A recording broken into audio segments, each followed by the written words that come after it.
No. Sir, if I could have you come right back to the witness stand. Again, if you'll pause, I'll put you under oath. Yes, sir.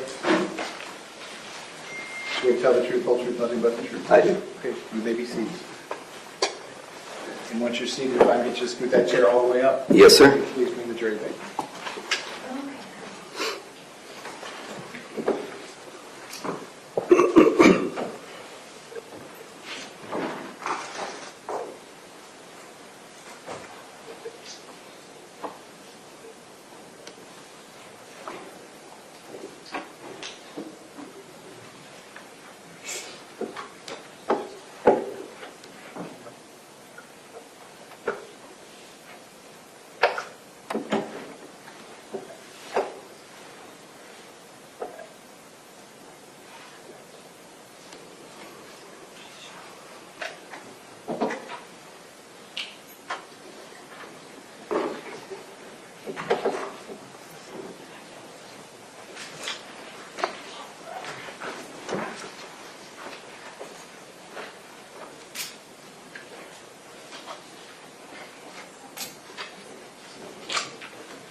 Jurors entering.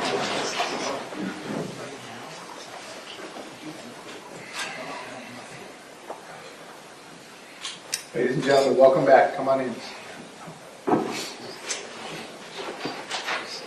Ladies and gentlemen, welcome back. Come on in. Once you're back at those same seats, you may be seated. All right, all the parties may be seated. Ladies and gentlemen, those of you that are using the notepads, I'll give you a moment to get the notepads back out.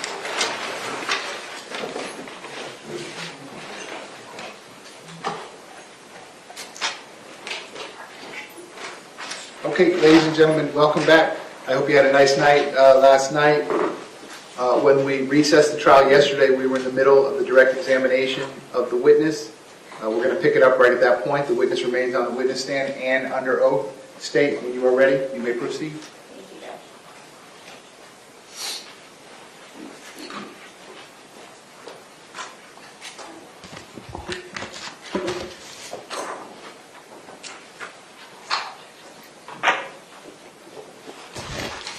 Judge, may I approach the witness? You may.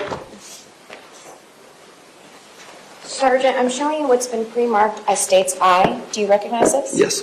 Okay. Is that a photograph of you? Yes. Judge, at this time, the state moves into evidence what's been pre-marked as state's I. Are we going in order? State's I as state's 9. Any objection? None at all. Without objection, state's I for identification will now be in evidence. That is state's Exhibit 9.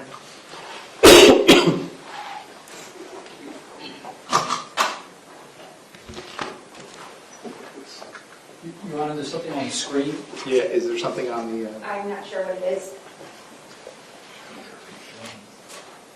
That was a test run. Oh, okay.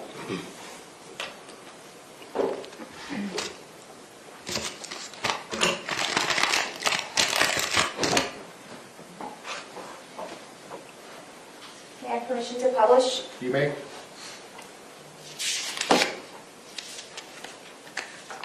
Sergeant, can you describe for us what we're looking at in this photograph? Yes, that's when I met up with Officer Coker. He's one of our former canine handlers. That was after I returned to the building with Chief McKeon, and they determined that Nicholas Cruz was no longer in the building. I linked up with Officer Coker, and that's when we started to search the areas, like I said, in the west I guess would be the southwest area of the school. Now, before you had determined that Nicholas Cruz was no longer in the building, is this what you were wearing when you were attempting to move closer to the 1200 building when he may have still been inside? Yes, And can you describe for us, is this what you were wearing when you were, initially you did not have this vest on, correct? correct. I didn't have the vest on, nor did I have the gloves or the firearm. Okay, and why did you place these items on? Obviously, we thought the shooter was still at the school, or inside the school, inside the building. So that's why we were going back. He had not been caught yet.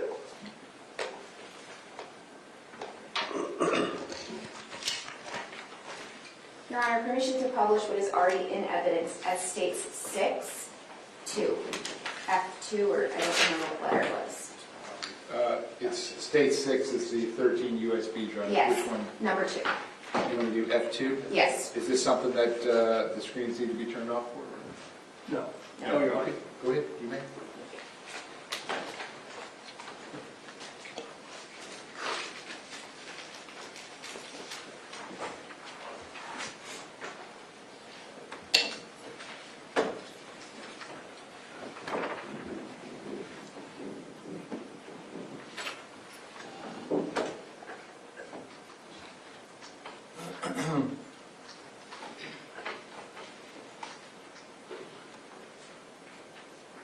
Your Honor, this isn't the wrong exhibit.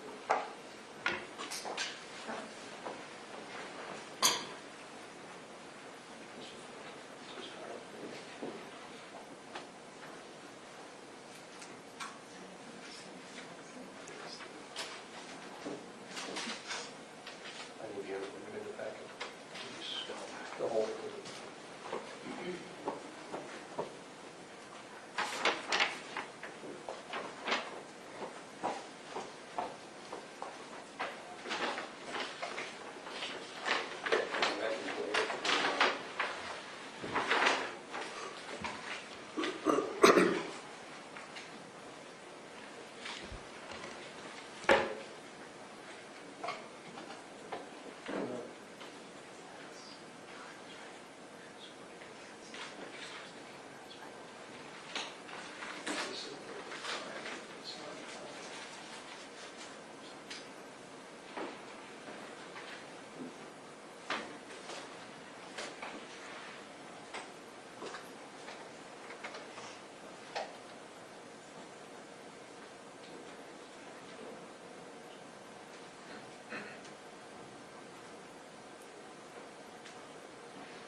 It's still not two.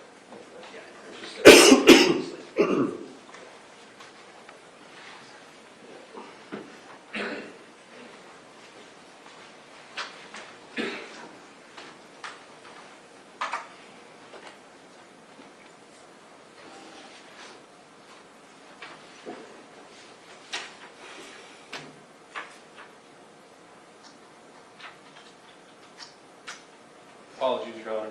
No problem.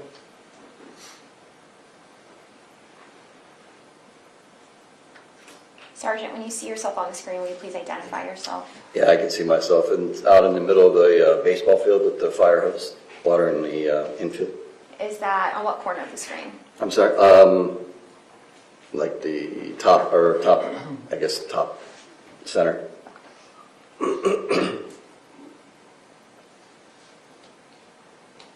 At this point, this is when you're still manicuring the field? Yep.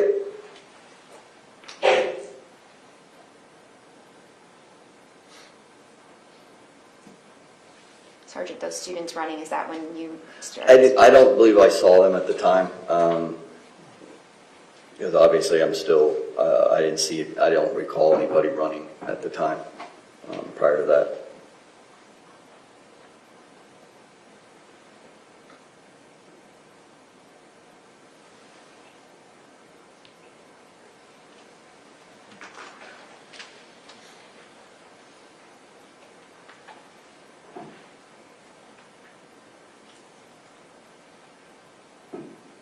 That was Elliot Bonner, the security specialist that I spoke to later.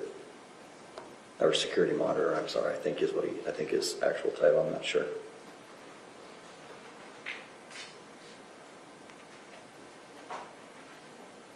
So you can see me there, that's where I dropped the hose. And I should be showing up here.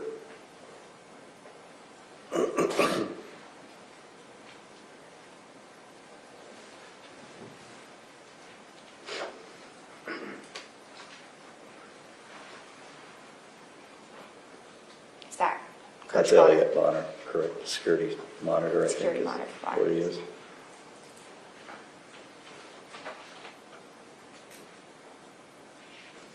And Mr. Bonner is who tells you that Aaron Yeah, Price? like I said, I have a very quick conversation with him, and then basically yelling at each other, and he takes off and continues to leave. So this is when I come around the corner and I actually walk into the parking lot. Just to the left is where that gate is that enters into it's like the senior, there's some faculty parking there, but there's also a senior parking lot, and that's where I encounter Kyle. You can see there's a large group of people already there. There's a bunch The of top kids. left corner of the screen? Yes, the left corner. There's a bunch of kids there, and you can see when the gunshots start again is when everybody starts to flee.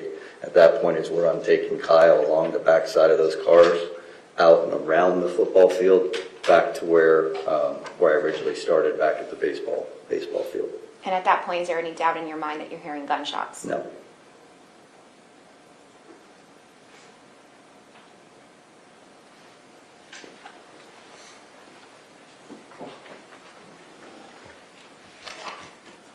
Sergeant, do you know who Scot Peterson is? Yes.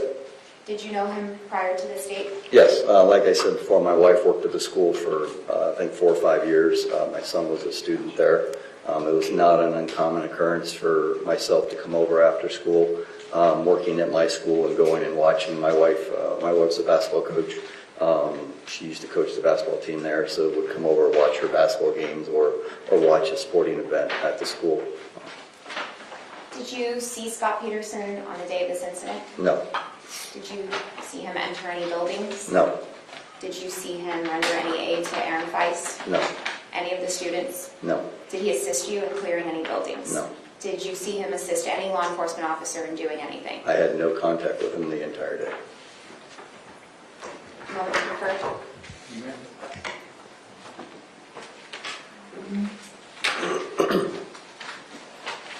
And Sergeant, do you see Scot Peterson in the courtroom today? Yes. Can you please identify him We'll by name? stipulate this is Scot Peterson.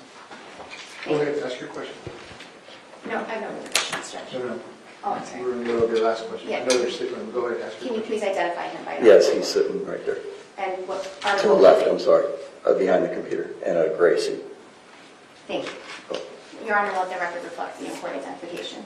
Okay, the record shall so reflect. You may proceed. Judge, I have no further questions. Cross-examination, go ahead. Thank you, Your Honor.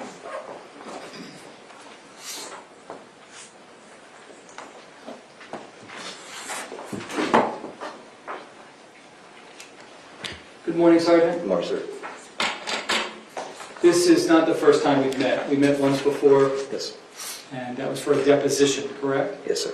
And you had said yesterday that in preparation for your testimony, you actually read through that deposition, correct? Yes. And that was back on June 30th of 2022, is that correct? I'm gonna have to, I'll stipulate to you, yes. Okay. It sounds correct, yes. For jurors who might not be familiar with what a deposition is, right? We know what that is. That's Yes. something that in 27 years in law enforcement, you've done many of them, correct? Hundreds, you would say, probably? Yeah, probably. All right, describe in detail, so they're not lost, exactly what a deposition is. It's where you meet in front of an attorney, could be either a state attorney or a defense attorney, and they ask you questions to what your actions were and what you did during the case, or during an incident. And there's a court reporter present, Yes, correct? that records everything. And both sides get a chance to ask you questions, right? Yes, Because unlike we see on TV, it's not trial by ambush, right? We get to know exactly what you're going to say, Yes. correct? And then the court reporter transcribes it, meaning type it up, right? yes, And then you get a chance to read through it for accuracy, correct? Yes. And it helps to refresh your recollection about something that you said over a year ago, correct? correct. Okay, and you did that, and it helped you refresh Yes. your recollection. Perfect, okay. If I heard you correctly, you're a sergeant, supervisor in the K-9 unit, correct? Currently, yes. And that is Coral Springs Police Department, correct? Yes, not the sheriff's Just so office. we're clear, Coral Springs Police Department is different than Broward Sheriff's Office, correct? Yes, sir. Broward Sheriff's Office, my client works for, you work for a completely different agency. Yes, sir. And while some of the areas that you patrol overlap, you are completely separate agencies, correct? That is correct. And I think we said it earlier, you've been with them for 27 years, Yes, sir. correct? And you knew my client from interactions that you had with him, correct? Yes, About 4 to 5 years, your son went to school there from 2015 to 2019, isn't that correct? yes. And you knew him to be a good person, correct? I would call him a friend of mine. Okay. And you never saw him be a coward in any respect, correct? No, Okay. And just so we're crystal clear, during the entire shooting, you never saw my client at all, that correct? is correct. Let's explain why, because you were in completely different areas, Yes, sir. right? So you never would have seen what my client was doing, correct? That's correct. How he was acting. I never had any interaction with him the entire day. Great. Judge, if I can approach? Sure. Let me see if we can do it standing to... Judge, I'm going to object to this demonstrative, but is it being used for demonstrative? I'm not sure. Yeah, is this a demonstrative aid to assist the witness in his testimony? It is, yes. Okay, so the objection's overruled. Go ahead, sir. Okay. So, you're familiar with the campus, Yes, sir. correct? Very. So you're familiar first with the 100 building, which is where the administrators are, correct? Yes. Did you know that that's where my client's office is? I knew. Okay. You're also familiar, this is the 1200 building, correct? Yes. Now, if I were to tell you that it's 73 yards long, would that be consistent with your understanding of it? Yeah, it's a long building. 3/4 of a football field long? Yes? Yes, I mean, I would say so. I mean, All right. I would say that the football field there and those areas are, if they're drawn to scale, would be similar.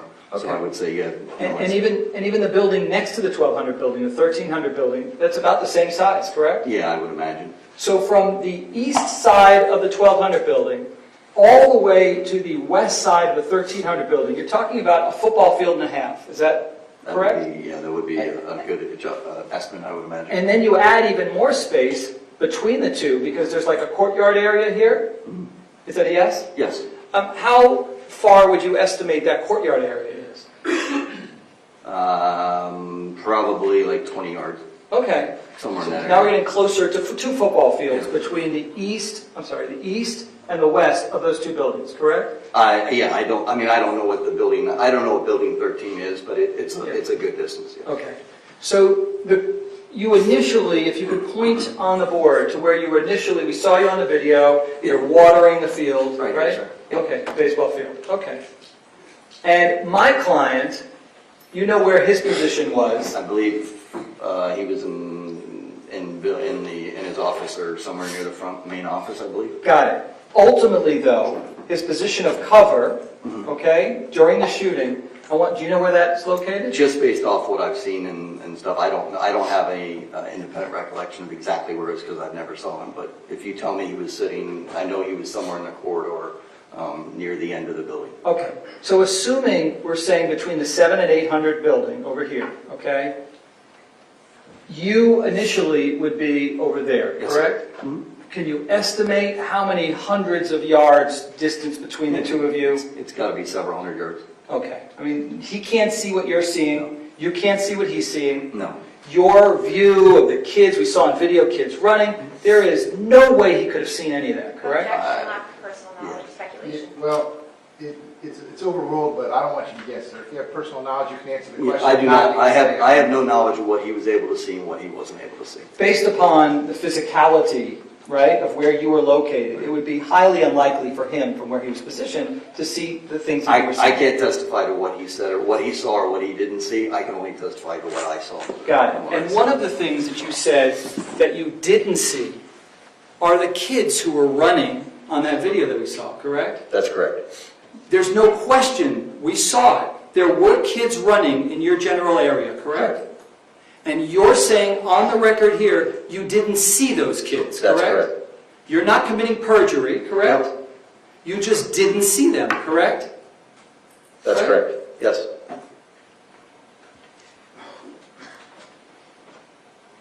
Now, when you were on the baseball field, you hear the fire alarm go off, is that correct? Yes.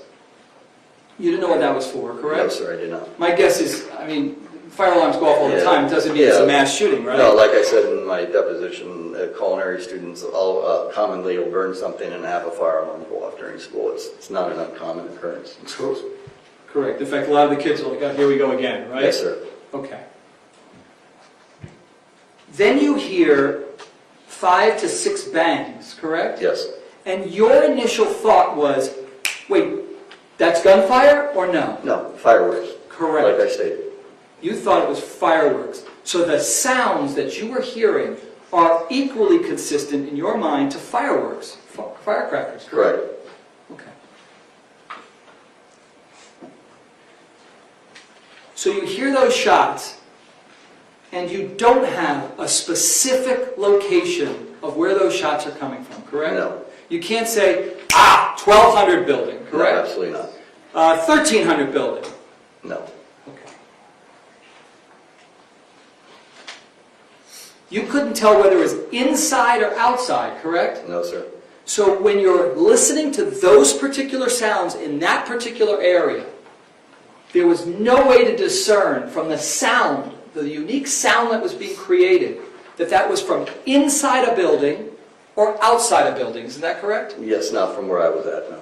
Okay. Then you hear another round of gunfire, correct? That's correct. And that was before you see the kids running, correct? Yes. And only because you see kids running do you start to think, well, wait, that might be gunfire, correct? Yes, sir. So had you not seen the kids running, your thought still would have been, well, this could possibly be firecrackers, correct? Correct. Okay. So that extra stimulus, seeing the kids running, helped provide you some additional information, Yes, correct? sir. All right. And by the way, all this is happening on the west side of the campus, correct? Yes, sir. All right. My client, as you know, is on the entirely opposite east side of the campus, correct? Yes, sir. All right. And there's no question, by the way, and I'm sorry you had to go through this. This was a very stressful situation. Yes, sir. And you've been through a lot. I mean, 27 years in law enforcement, you've seen some things. I would imagine, I do feel for you, this is trauma that you have to carry with you, correct? Objection, Your Honor, relevance in counsel testifying. Yeah, it's actually sustained as to both. Go ahead, sir. Ask your next question. This was a very traumatic experience for you, Yes. is it not? Okay. You encounter security specialist Bonner in his golf cart, correct? Yes. And he tells you that a code red had been ordered, correct? Yes. And did you ever, that afternoon, speak with either Anna Ramos No. or Assistant Principal Jeffrey Morford to determine whether it was my client who ordered the code red? No. Okay. Did Bonner ever tell you who he heard order the code red? No. Okay.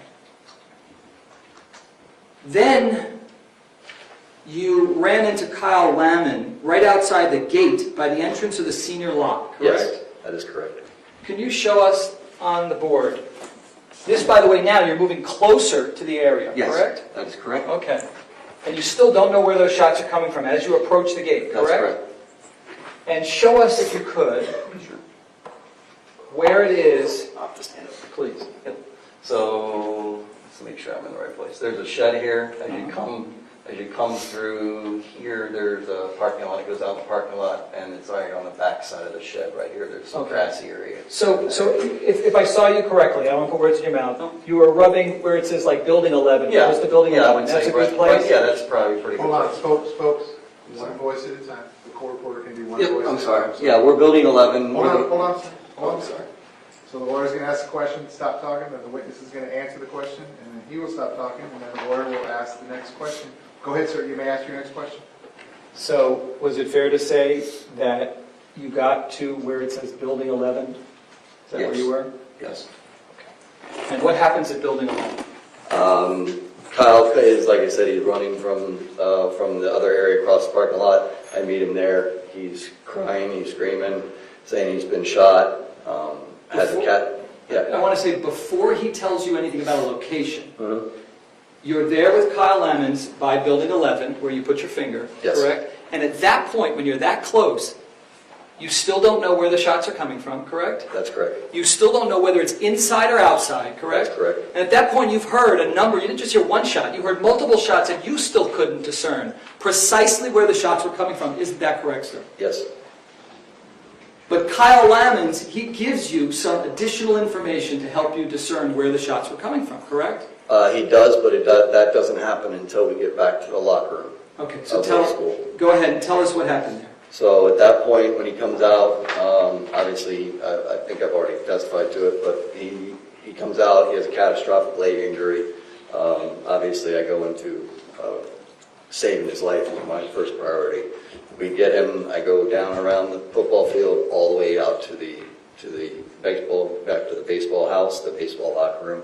Once we go in there, we start giving him first aid, bandage his leg, and at that time is when I had a conversation with him, asking him what happened, what he saw, what the description of the person. That's when I made the phone call to. Got it. We'll pick it up there, but I want to go back. Yes. You did hear, after you made contact with Kyle Lamons, where you showed us where you made contact with him, you actually heard additional shots, did you not? Yes. Okay, well, let's talk about those. While you're by the building 11, how would you, in words, describe for the jurors who weren't there, how would you describe the sounds that you're hearing? Loud, percussive, and reverberating off of the area. It was very, like I said, it felt like you were being shot at. It felt like you could feel the percussion of the fire, of the shooting. All right, you said a lot, and I want to make sure that I heard you correctly. First, you said it was very loud, correct? Yes. I'm sorry. You also said reverb, Yeah, reverb. reverberating, yeah. Explain to the jurors what you mean by that, just to be crystal clear. The sound was reverberating out, away from the building, out towards us. It was coming away from the building, bouncing off the building, coming out towards us. And when you say bouncing off of a building, again, just to be crystal clear, what did that mean to you? It's just the way it felt. I don't know how to explain it. It just felt like the sounds were coming out towards us. Does that make sense? If that makes sense. If you, because they've never seen the school, describe how physically the buildings are set up that would account for the reverberation and the banging off things. Yeah, they run. The building 13 is just slightly offset from building 12. So the walls run all the way along where we were. So you actually see both sides of the west side, or sorry, the north sides of those buildings. So it's one big cement barrier basically along those. And what does that mean? What does cement do when you're talking about gunfire? Big building, Right. cement. Explain to them why that made it. It reverberates out, makes it louder, moves it out. Like if you're shooting at a range, a closed range, it becomes louder as it moves out towards you. So that's what it felt like in that situation. Do you believe that the buildings, the way they're configured with concrete, the way that they are, made it more difficult to discern precisely where the shots were coming from? I felt at the time that they were coming from that area. Now, like I testified in the area of the 12 to 1300 building in that area. I couldn't tell you whether, like I testified before, I couldn't tell you whether they were inside, outside, up on the roof, third floor, second floor, first floor. I couldn't tell you that because I didn't have any active stimulus of anything. I didn't see glass breaking. I didn't see bullets being shot around me. I didn't see muzzle flash. All I could go off is what I was hearing, and there was no other visual stimulations except for the sound of the gunfire. If you could stand up again, when you said the best you could get was to narrow it down to the area around the 1200 and 1300 building. If you, I just want to make sure that we're talking about the same buildings. These two right here, 12 and 13, correct? Yes, like when I testified earlier, I circled it on the monitor. I would say between this area right here is where I anticipated it coming. So somewhere in between the 12 and the 1300 building. Got it. Because I could see, I was out in this area, I could see this whole end of the building. There was nothing that I would see visually or anything along the line. So if someone was shooting out of that building, I probably would have been able to see, hear a glass break or something along those lines. So I would estimate that was in the area of the 12 and the 1300. But you also couldn't rule out a much larger perimeter, isn't that correct? No, like we've talked before, that's just where I heard the gunfire. That doesn't mean that was the only place there's gunfire. That's where I heard the gunfire. But candidly, when you were actually there in real time, it wasn't in your mind narrowed down to just that large yet circular area between the 12 and 1300 building. Isn't that correct? I'm sorry, I didn't understand the question. Isn't it a fact that in real time, when you're hearing those shots from where you've described your position, you didn't narrow it down and say, well, this is only the place that those shots could be, correct? I would tell you that if I were in the same situation that I was in that situation with a firearm, I would have gone to the area that I circled. That wasn't the question, sir. And That's what I would do. I got you. That's where I believe the gunshots were coming from, so that would answer your question. Well, isn't it a fact that you also believed that the gunfire could have come from outside of any of those two buildings, the 12 and 1300 buildings? Yes? In that area, yes, sir. Correct. You also included in that scenario the top of either of those two buildings, correct? Sure. Absolutely. I guess I think I've already explained that I was not able to visually see exactly where the gunfire was. There was no other visual stimulation. I was just merely going off of what I could hear. I got you. Okay. So I'm going to just run through a number of scenarios in your mind at the time, because now we know a lot more now, correct? That's correct. You had no idea when you're in that moment what you're dealing with, correct? That's correct. In fact, now we know there was one shooter, but you actually thought there could have been more, correct? Yeah, there's always a +1 rule in law enforcement where if there's one shooter, you always believe there's a possibility of a second. It's just it's one of the training techniques that we use. And so there's always on your mind the idea that there could be multiple shooters unless and until you're told otherwise, correct? Yes, sir. And even though you're hearing shots in a general 1200 to 1300 building area, you don't know whether there's other shooters around the campus, correct? No, I did not. That's all in play at that moment, correct? Yes, of course. So some of the other things that were in play, we just talked about, the tops of either of the 12 or 1300 building, correct? Yes. You also couldn't rule out like the neighboring buildings. I know you thought maybe 12, 1300, but it also could have been like the neighboring 6th building, right? Based on on where I was and how I heard things, I didn't believe it would have been from the 6th, nor would I have believed it would have been from the football field. Got it. So let's narrow it down to this area, correct? Because you're not just saying inside or outside of the 12 or 1300 buildings, you're also saying the potential areas around those buildings, correct? Yeah, the area that I circled and showed you, yes, sir. But it would also include the courtyard area, correct? In between 12 and 13? Correct. Yes. It would also include the parking lot, correct? Isn't that your testimony? Not really. I believed it was coming from where I was saying, like I said, it was reverberating down that wall. Could it possibly? I mean, I'm not going to speculate the thing, but I'm telling you what I felt at that moment and my belief at that moment.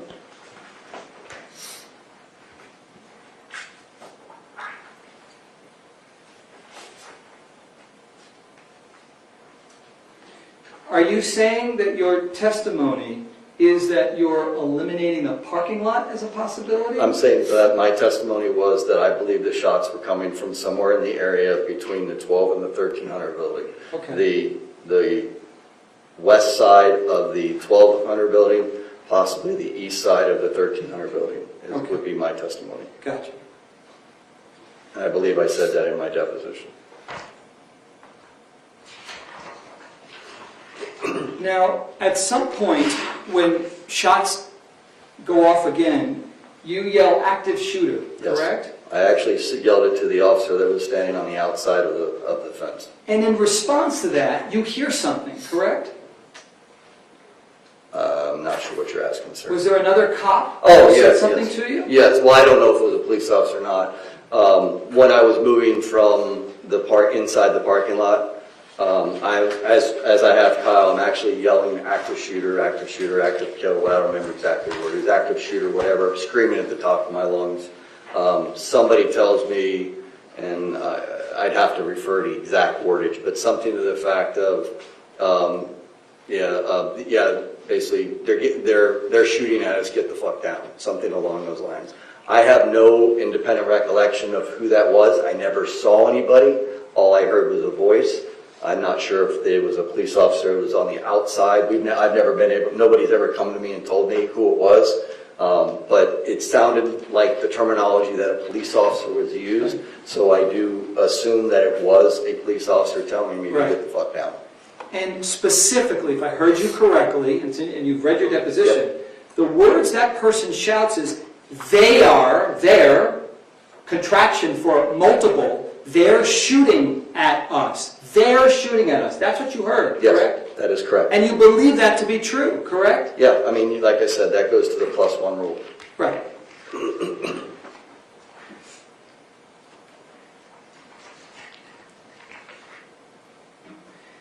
The only reason why you knew that there was shooting going on specifically in the 1200 building and not outside or the areas around it or on top or in the courtyard area is because someone came up and told you that. Isn't that correct? Yes, because I went towards them and found him, yes. Got it.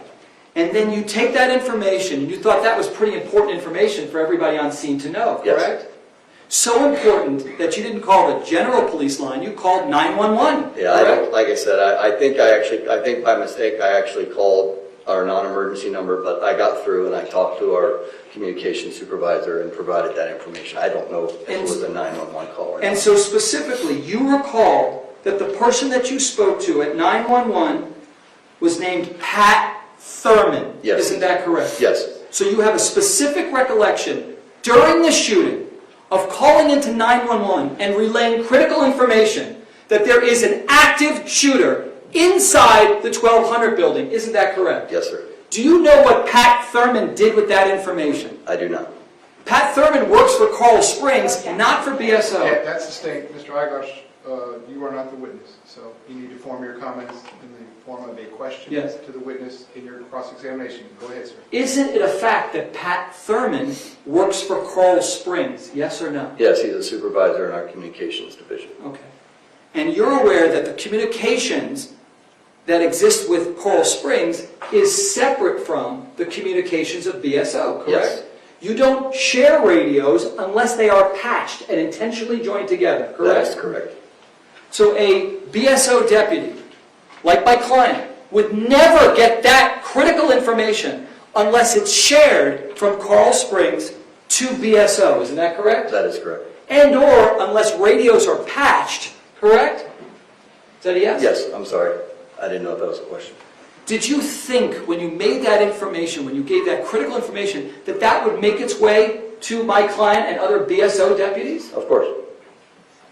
You believe that that information was critical, correct? Of course.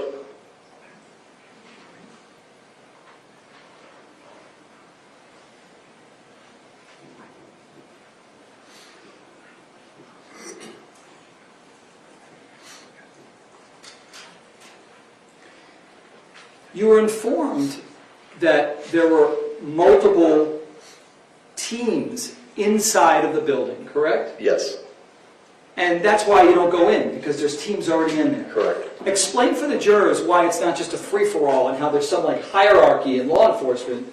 Explain how you just don't decide on your own to just go in and do something. Well, like I said, I could testify previously, when we got to the position, we had every intent and purpose of going inside a building. But when we met with the deputy that was on the corner, he advised there was already a large number of people in there. And at that point, because we assumed that they had already started searching the building and actually moving from floor to floor, we didn't want to cause a problem to where you had, like I said, friendly fire, things like that. where you come in and you surprise somebody that's trying to find what they, at the time, was an active killer inside that building. Very reasonable, but explain to them, when you say friendly fire, you don't just run in, because when you've got teams in there, what could happen? No, then you can get shot. Even if you're in law enforcement gear, that could happen. Yes. Correct? Yes, it's a stressful situation. So those situations have to be controlled. People can't just run in willy-nilly, correct? Correct.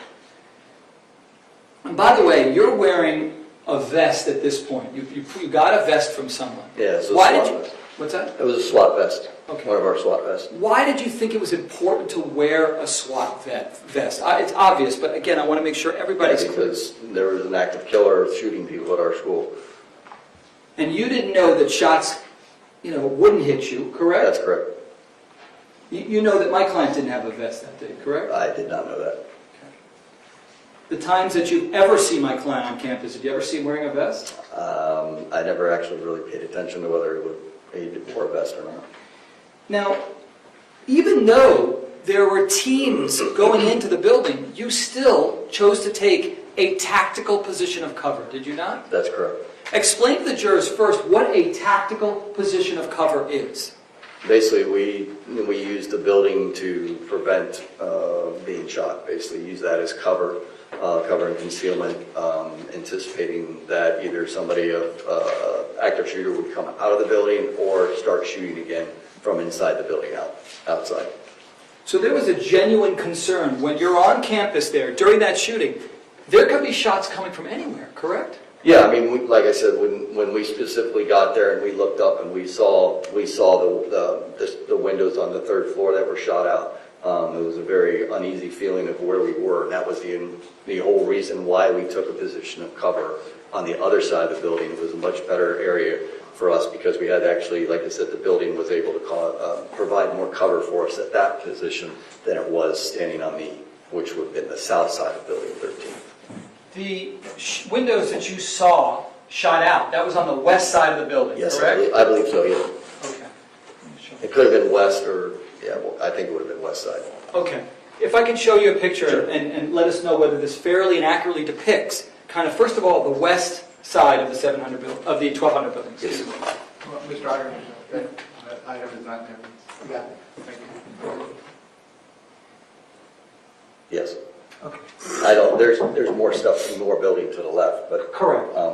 I think there was some more to the left, but yes. Does this memorialize the windows that you saw Yeah. shot out? Okay.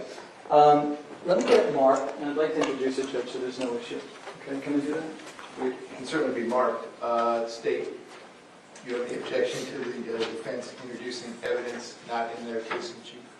No, Judge, I have no objection. Okay. So, ladies and gentlemen, typically the way the trial works, the state puts on their case, they rest, the defense puts on their case, and we have a rule that you can only introduce evidence while you are presenting your case. However, by the agreement of the attorneys, if there's no objections, sometimes one party will introduce evidence in the other party's case. So although we are still in the state's presentation, without objection from the state, defense, you're asking to move defense exhibit A for identification into evidence right now? Yes, sir. And Ms. Gomes, you have no objection? No, Your Honor. Okay, so without objection, defense exhibit A for identification is now going to be in evidence. That is defense exhibit 1. Thank you, Your Honor. Thank you, State. Just this photo that I just showed you, Yes. just so we're clear, that is on the west side of the 1200 building, correct? That is correct. My client's on the entirely other side, the east side, correct? That is correct. Okay. There's no way physically for him to see these windows from where he's positioned, isn't that correct? That is correct. Okay. If you could take a look, show us the windows that you saw that had been shot out. I don't remember. It was on the third floor. I don't remember the numbers of one, but Gotcha. it was on the third floor, and like I said, I can't tell you specific of it. And that's fine. But one of these windows over here, Yes, correct? Yeah, somewhere along the top building of these windows over here. Okay. So, tactical positions of cover, that's not being a coward, correct? Like, you weren't a coward, you took a tactical position of cover. 'Cause That's how correct. you're trained, correct? And under what circumstances do they train you to take tactical positions of cover? Lots of situations when there's, when you're in danger, when you're being shot at. Well, it depends what's going on in that situation. And should you leave your tactical position of cover pursuant to the training when you still feel like you're in danger and might have potential sniper fire? That would depend, sir. Okay. You didn't leave your tactical position of cover until you knew you were safe, correct? At that situation, in that situation at that time, yeah, there was no, like I said, there was no gunfire going off, correct? Right. And no one came out with like a white flag to tell everybody, hey, it's safe, right? You had to make that determination on your own, correct? It was determined by the people over the radio system and then passed on to me. Got it. And that was your radio system, Coral Springs Radio? There was the BSO deputy and our now would be our chief that had a radio. So I was just going off of what they were telling me. I didn't have any real-time information through the radio. And by the way, you weren't the only one who took a tactical position of cover. If I heard you correctly yesterday, Captain McKeon, who's a SWAT commander, Yes. he took a tactical position of cover too, correct? Well, I don't know if he's a SWAT commander at that point, but I don't remember exactly. I'm not sure what his position was at that point. But yeah, he took a tactical position with me.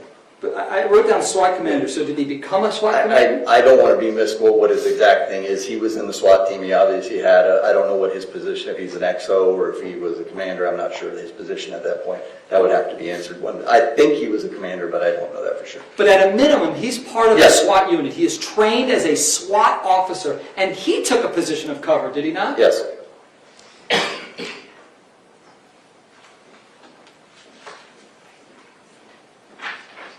And it was your words that when you took a position of cover, he, they, however many people you thought they, quote, could be anywhere. Isn't that correct? Those were your words. I mean, we knew the last place that they were, based off the information that we had, was the last place that the shooting was taking place. The last gunfire that was found was inside of Building 12, is the information that we But had. when you took a position of cover, you didn't know where potentially sniper fire could be coming from, We correct? believed that the shooter was inside of Building 12. Okay. That's what we believed at that time. You still were in fear, however, that at any moment you could be under sniper fire, correct? Well, under fire, yes. And the only reason why you knew at that point that there was only one shooter versus multiple is because you were then informed of that, correct? That's correct.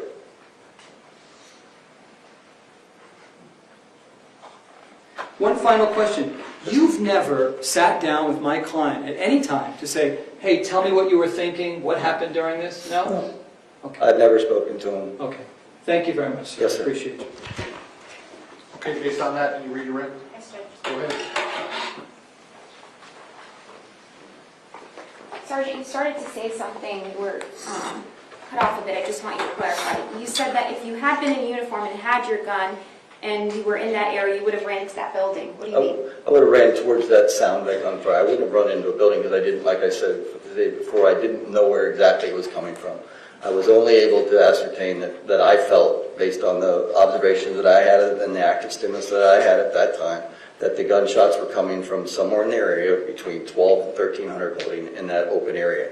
Like I said before, and I stated yesterday, is it could have been on the roof, could have been in the thing, but if I were in a situation and would have been armed in that situation, that is the area in which I would have gone to. And why do you go towards that area? Because when the gunshots are going off, you have to assume somebody's dying in that situation. Does the +1 rule relieve you of your duty to investigate the sound of gunfire? No, Why not? because there's gunfire going off. In a situation like that where we believe to be an active shooter on a school campus, the only way to stop the active shooter is to stop the threat.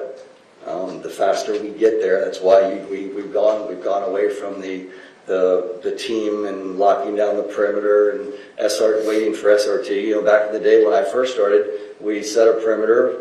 You waited for the SRT team or SWAT team to show up, and they went in because they had all the training. That training has gone by the wayside, and we've gone to what's now known as a single officer response. So, as a school resource officer, if an active shooter event happens at your school, you are expected to go towards the sound of the gunfire and eliminate the threat. And is that training well established? Yes. Well understood? Yes. Across the board, whether it's Coral Springs Police Department or the Broward Sheriff's Office, that's what's instructed? Yes.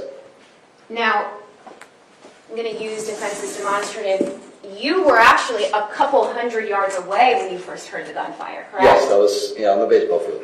Okay, and from that distance, you still knew that those were gunshots as you moved closer? Once I got the other stimulation, like I said before, and when I first initially thought it was fireworks, like, because you had the fire alarm. I mean, that's what you thought. But then once you get the other stimulation of kids running, the information from Bonner, all those things which I was able to obtain by going towards what was going on, I was able to get that information, and that was able to allow me to say, okay, yeah, this isn't just fireworks anymore, this is a much more serious situation.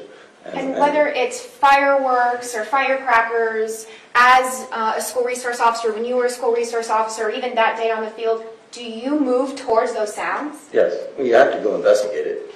I mean, that's what even if it's fireworks, you're going to go investigate if it's fireworks.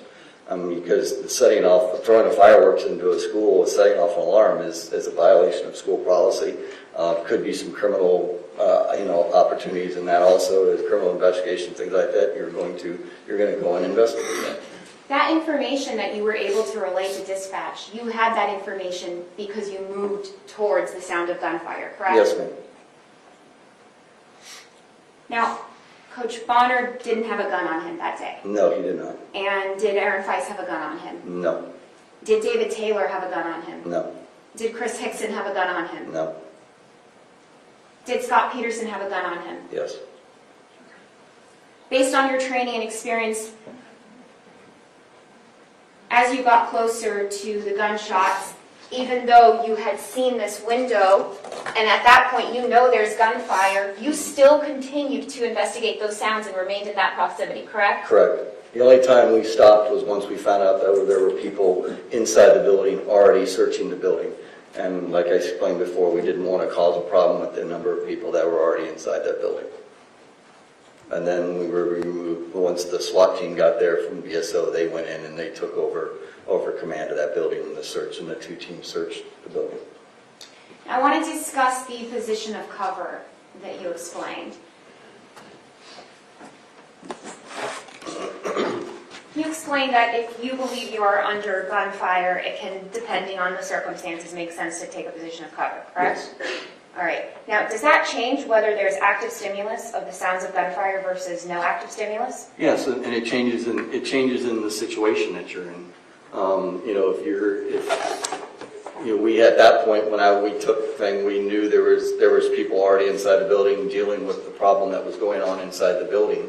And by us going in there could exacerbate that and cause more complex problems. So you take a position of cover. If somebody does show themselves and start shooting out the window, we would have returned fire. We would have, shot at the suspect or whatever situation thing. So that's the whole idea of taking a position of cover in that situation. And if somebody, I don't know what's going on. Maybe they're going up one side of the stairs and the guy comes down the other side of the stairs and pops out a door. We're in a position to cover then to take that take the appropriate measures to take that person into custody or to use lethal force if necessary. Now, if you believe that there is sniper fire coming from the 1200 building, is it a tactical position of cover to stand in the line of that sniper fire?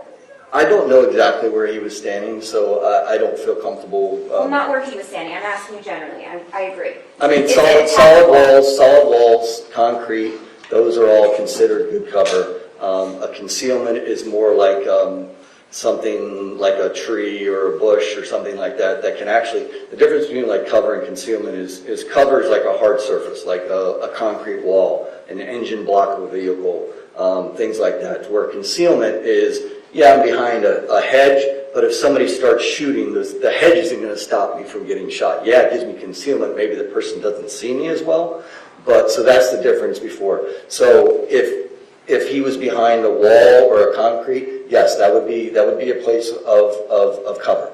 And again, let me phrase it this way. If you're not behind a wall, if you're standing exposed to potential sniper fire, is that a tactical position of cover? No. And in that sense, would it make sense to move closer to the building? I would move to the nearest piece of cover that I could, whether it be a pillar or a wall, a side of a wall, a side of a building, something that gives me that hard cover. And again, all of this is determined by whether there's gunfire or there isn't gunfire, Correct. Stimulus or no stimulus. Correct. Okay. And now you, at some point, did take a tactical position of cover, correct? Yes. Did you remain in that position of cover for 48 minutes? I remained there until we were told over the radio that he no longer was in the building, and that was when I hooked up with our canine officer, Coker, and we began searching for the suspect on the southwest corner of the school. Just a moment to confirm. No problem.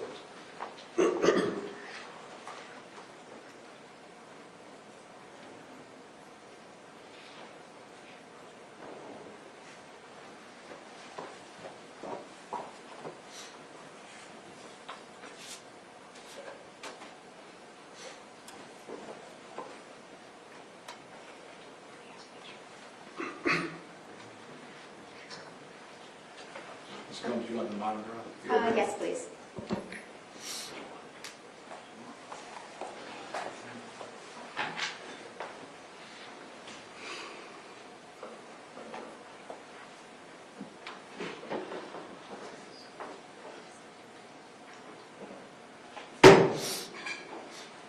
I'm going to hand this back to the clerk. I have no further questions. Based on that and recross. Just one question. Go ahead. The last thing that was covered was you, if I heard you correctly, you remained in that tactical position of cover until you knew it was safe to come out, correct? Until we were told that the suspect was no longer in the building. He had not been caught at that moment when we were actually actively searching. We were told that based on the video evidence that they were eventually able to get, that he was no longer in that building, that he had left the building and was last going westbound through the school. Okay, so you knew that it was no longer, first of all, you knew there was only one suspect at that point, correct? Yeah, that was all the information we had at that point, yes. And you also knew that he was no longer shooting, correct? That's correct. There were no shots for quite some time. And then you came out of your tactical position of cover, correct? Yes, once we were told that that he had left that building and was no longer in that immediate area where we believed him being in 1200 building, we then began to search the rest of the school. Great. Thank you, sir. State, is the witness excused? Yes, Judge, state the witness. Okay, you may step down. Thank you. Very much, sir. While he's doing that, State, you want to start with your next witness? Sure. Thank you. Okay, ladies and gentlemen, real quick restroom break. Same admonition as always. Please don't discuss the facts of the case, the evidence, the witnesses, or the testimony amongst yourselves or anyone else until we reach the end of the trial. I'll tell you when that is. Please don't do any research directly or indirectly. If you will leave your notepads in your chairs and step in the back home.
You have Ms. Gomes, Mr. Killer, and Mr. Klinger present for the state. I continue to have Mr. Aguilar present for Mr. Peterson, who likewise is present. We're outside the presence of the jury.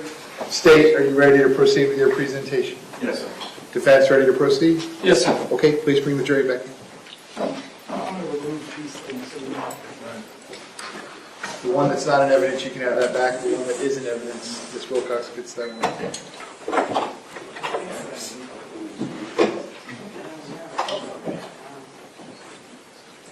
Just space it inside, so you put the picture space it inside, please. Thank you.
Yes.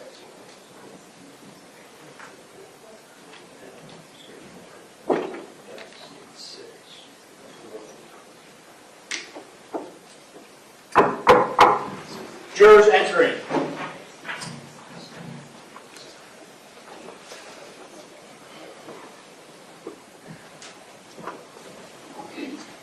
Welcome back, ladies and gentlemen. Come on in. Ladies and gentlemen, welcome back. Come on in. Once you're back at those same seats, you may be seated. All the parties may be seated. Ladies and gentlemen, those of you using the notepads, I will give you a moment to get the notepads out.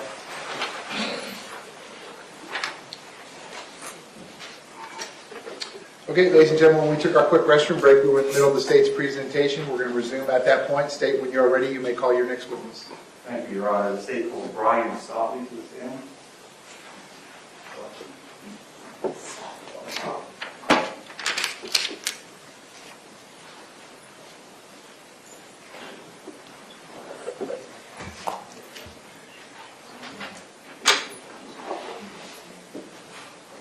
Mr. Klinger, are we going to use the overhead?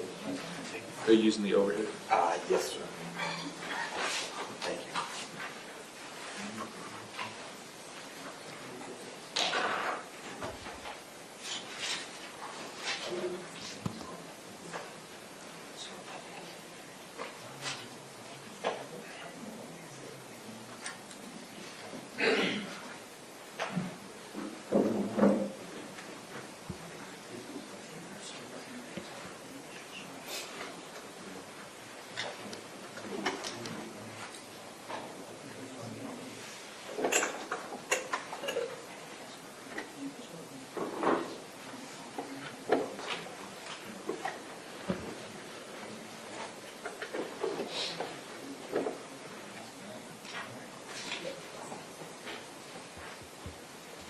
Sir, if I could have you come all the way up here to the witness stand, please.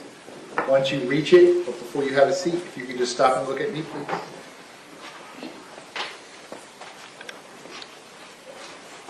Raise your right hand. Swear to tell the truth, whole truth, nothing but the truth. So do. Please be seated. And once you are seated, if I could just scoot that chair all the way up as far as it will go, can you please state your full name and spell your full name? Brian Joseph Staubly, Brian Joseph Staubly. Mr. Klinger, you may inquire. Thanks, sir. Good morning, Mr. Solly. Morning. How are you doing this morning? Hanging in there. All right. Could you, please let the jury know who you are, give them a little background information? My name is Brian Staubly. I was a campus monitor at Stoneman Douglas, also coach. I coached there for 13 years, retired this year, retired as a campus monitor in 2020. Congratulations on your retirement. When you say campus monitor, could you explain to us what that entails or what that means as a job description? Well, campus monitor, when I was first hired, I was told that what we would do was we would observe and report, but we did a lot more than that. We had an area at the school we had to take care of. If there were students outside of class, we had to make sure they had a pass. We checked bathrooms to make sure nothing was going on in the bathrooms, and then if somebody needed to be taken out of class, they would call us and we'd go remove them from class and bring them to student services. Okay, so what area of the school was your assigned area? At that time, I was the 900 building, 400 building, in that area there, and over by the gym. All right.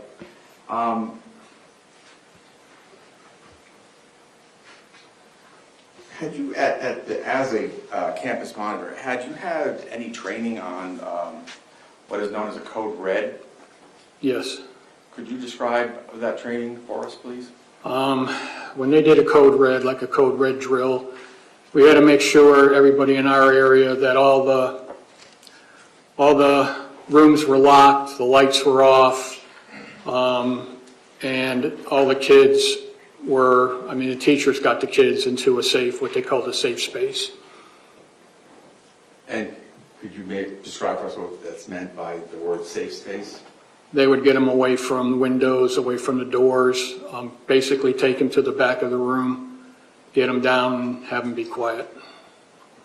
And do you remember, if talking about the year 2018, because we're going to be talking about February 14th of 2018, was there any time in and around that time that there was any training done for the faculty and the administration?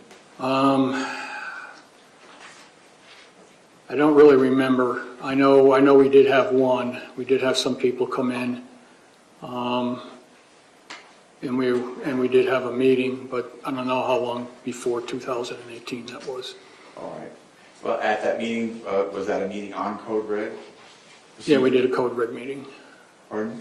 Yes, we did. Okay. And is that where you were instructed and other folks were instructed about going to the hardened areas and taking precautions?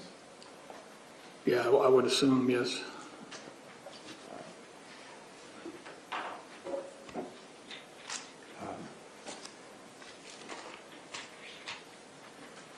Judge, at this time, with what is already in evidence as States Composite 6, it would be number 1 out of that composite. I would like to play for the witness.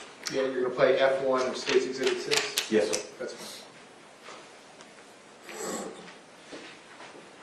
Is this something that can be broadcast in the court? Yes, you can. You all will let me know if we arrive at material that cannot. Absolutely. Okay, sir. Thank you.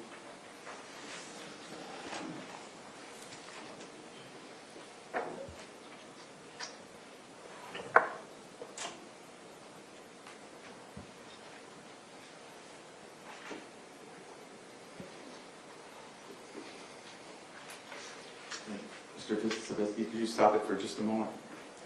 Mr. Stolley, do you recognize what this particular room that we're looking at on the video? Yeah, that's student services. I'm sorry? Student services, Student services, and do you know what building number that would be in? 100 building. Okay. Thank you.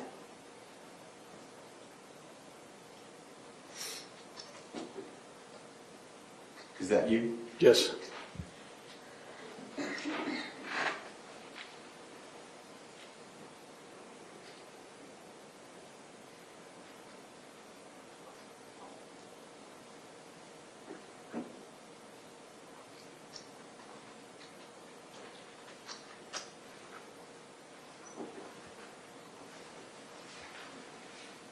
Could you stop for just a moment?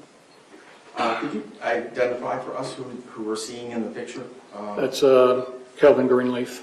Okay, and do you know what his position was at? Yeah, he was a security specialist. Okay, thank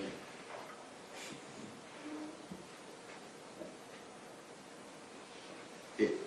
Is that you going in that door? Yes, And that door leads to where? that's the 800 building. All right.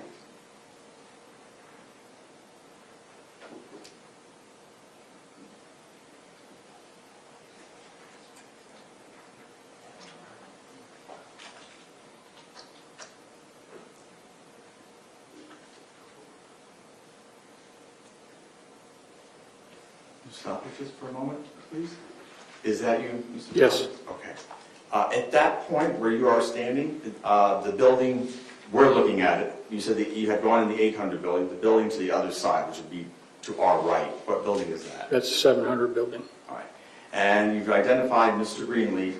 At this point, can you see Defendant Peterson? I don't remember. I was Okay. walking. All right. Can you go ahead and...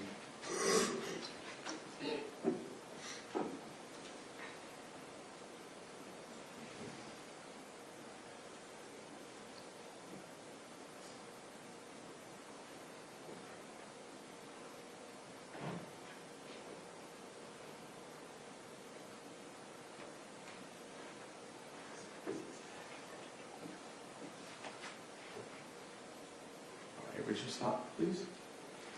Sir, do you see yourself again? Yes, All right. Can you tell the jury what you're doing at that point and where you're going? I do believe that I heard the first gunshot, and at that point, I saw some students in the parking lot. They were kind of hiding behind some cars, so I went out and tried to get them off campus, was yelling at them to run, and get off campus and go across Pine Island Road. The parking lot that they were in, where was that parking lot located? That was what they called the senior lot. The kids were in the north part of the parking lot across from the 1200 building. Okay. Can you continue with the video, please?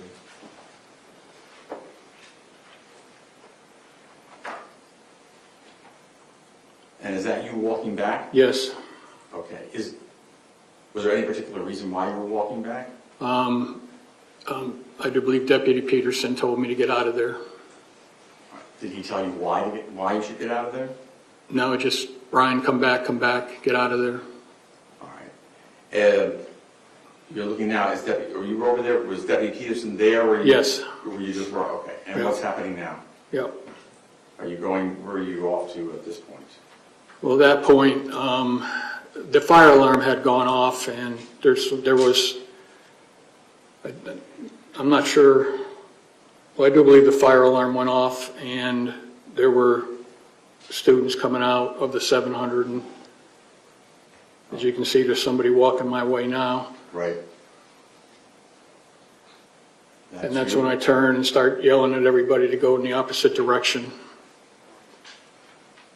Now, at that point, what, are you looking at, why are you telling the students that? Because there's gunshots going off. Okay. And, thank you. You heard the gunshots. Yes. Where did you believe the gunshots were coming from? Well, I believe the gunshots were coming from inside the 1200 building. Okay. I'm going to put up a map of the school.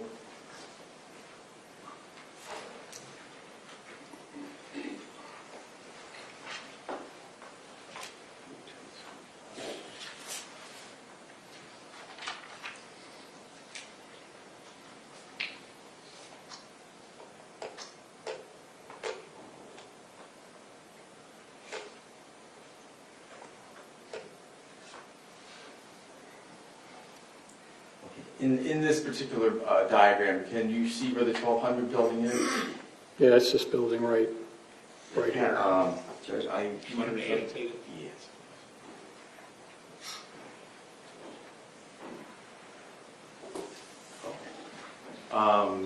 So, Mr. Sabe, on the screen, you see all the little squares at the bottom, and I believe up at the top, I have my glasses on, there's a pen. There's an pencil. icon bottom left, sir. You see the icon bottom left? It's a pencil. Mhm. You just hit the pencil button at the bottom left. Okay, got it. All right. And then- Okay, and if you could just maybe make a circle where the 1200 building is.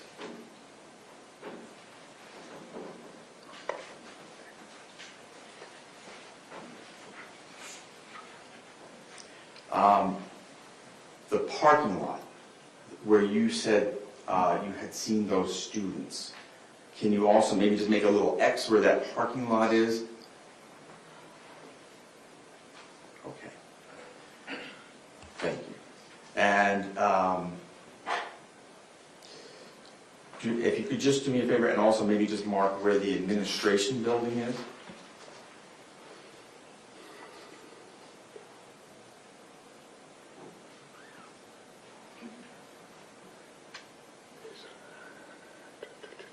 It's right around in, right here. But it helped, okay. I could turn the map if it helped. Okay, Yeah.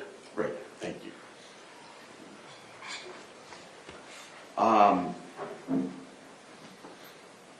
The corridor where you're standing with Kevin Greenleaf, and then later on the corridor, it's the same, is it the same corridor with them when you see the student and you tell them to get back and go, same corridor? That's the same corridor that we came down. Okay, between the 800 and the 700? Right, between Okay. 700 and 800. And I know it's getting a little crowded, just if you could just put a quick little circle around where that is, I'd appreciate it. Perfect, thank you, great. All right.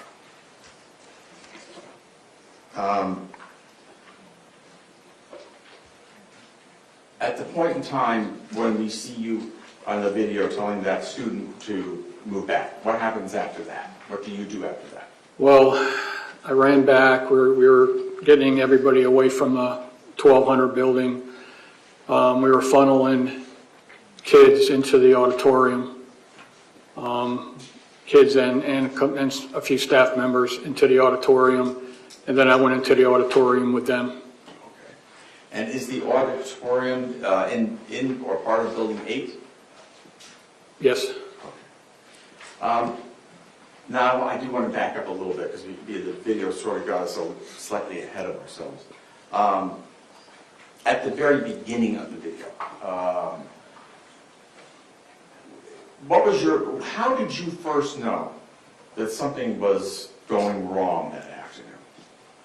Well, I was in student services. I take care of the buses, so I was getting the clipboard to get the bus to take out, to take care of the buses, and it came across the radio that it sounded like firecrackers going off inside the 1200 building. Okay. Now, let me ask you something about the radio. Can you describe for the jury what you mean when you say the radio? Well, each campus monitor and staff members, APs and security specialists, everybody, we had radios that we'd be on a certain frequency and we would talk back and forth to each other. When you say APs, what do you mean by APs? Assistant principals and, Okay. And so everybody would be on the same channel? yes, And to your knowledge, was any of those conversations recorded? I'm not positive. Have you ever heard a recording from the school radio? I don't remember. So the first thing you heard, after you heard on the school radio that initial information about firecrackers, what did that prompt you to do? Well, it prompted me to head down to the 1200 building to see what was going on. So that's where I headed. All right. And did you hear anything further on your school radio? Tell you the truth, I headed down there. There was a lot of chatter going on. on the radio. But once I got down there and then I saw the kids in the parking lot, and what I tried to do and what I tried to concentrate on was getting everybody away from the 1200 building, the kids in the parking lot, and then turned around and got everybody away from the 1200 building and headed south. And then we got them into the auditorium. And what was the reason why you were trying to get everyone away from the 1200 building? There was gunfire. The kids we talked about that were in the parking lot, did you see them go into the parking lot, or were they already there? They were already there. After you attempted to yell at them or to get them to move, did they move, or did they remain where they were? I do believe they moved. Okay.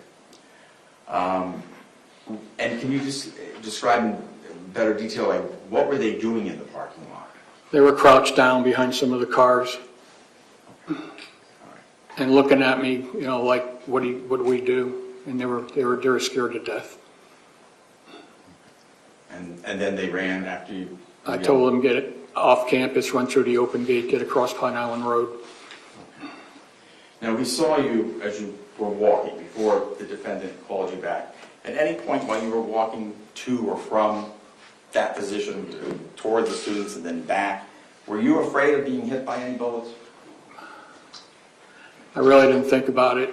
I was pretty sure that the shots were coming from inside the 1200 building, but I really didn't think about getting hit by. I was concentrating on getting the kids out of there. And did you hear any sounds of bullets whizzing by your head or No. breaking glass? Anything? No.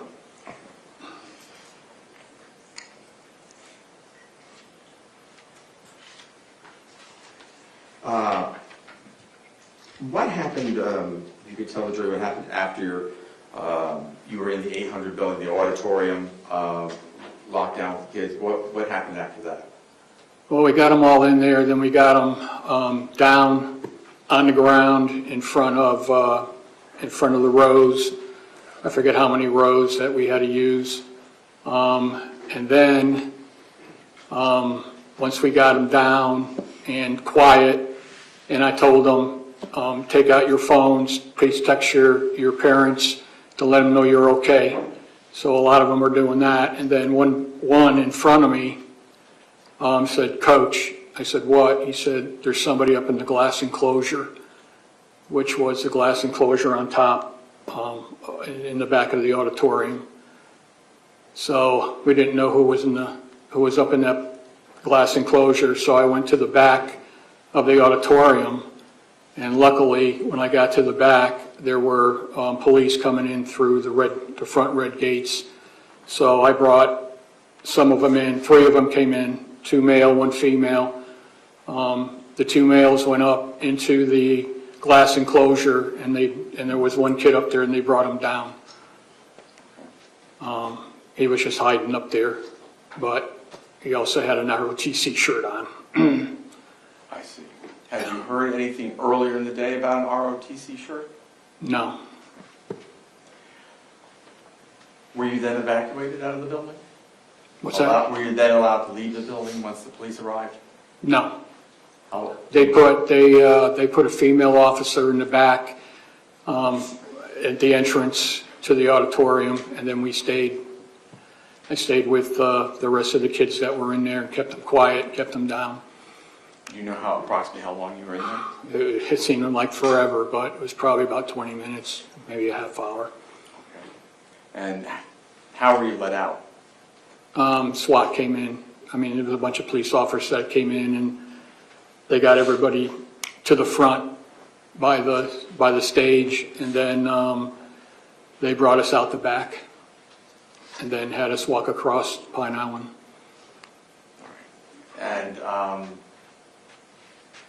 was there anything else you did that day, or did you go home after that? No, we all had to go to Heron Bay to the Marriott and give statements.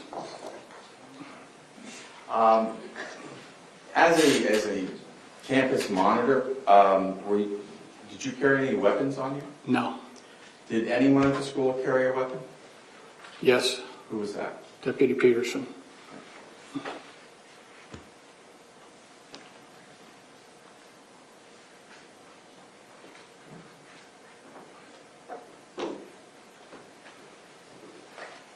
Thank you, Mr. Solly. We very much appreciate your coming in. Thank you. Cross-examination, go ahead. Thank you, Ron.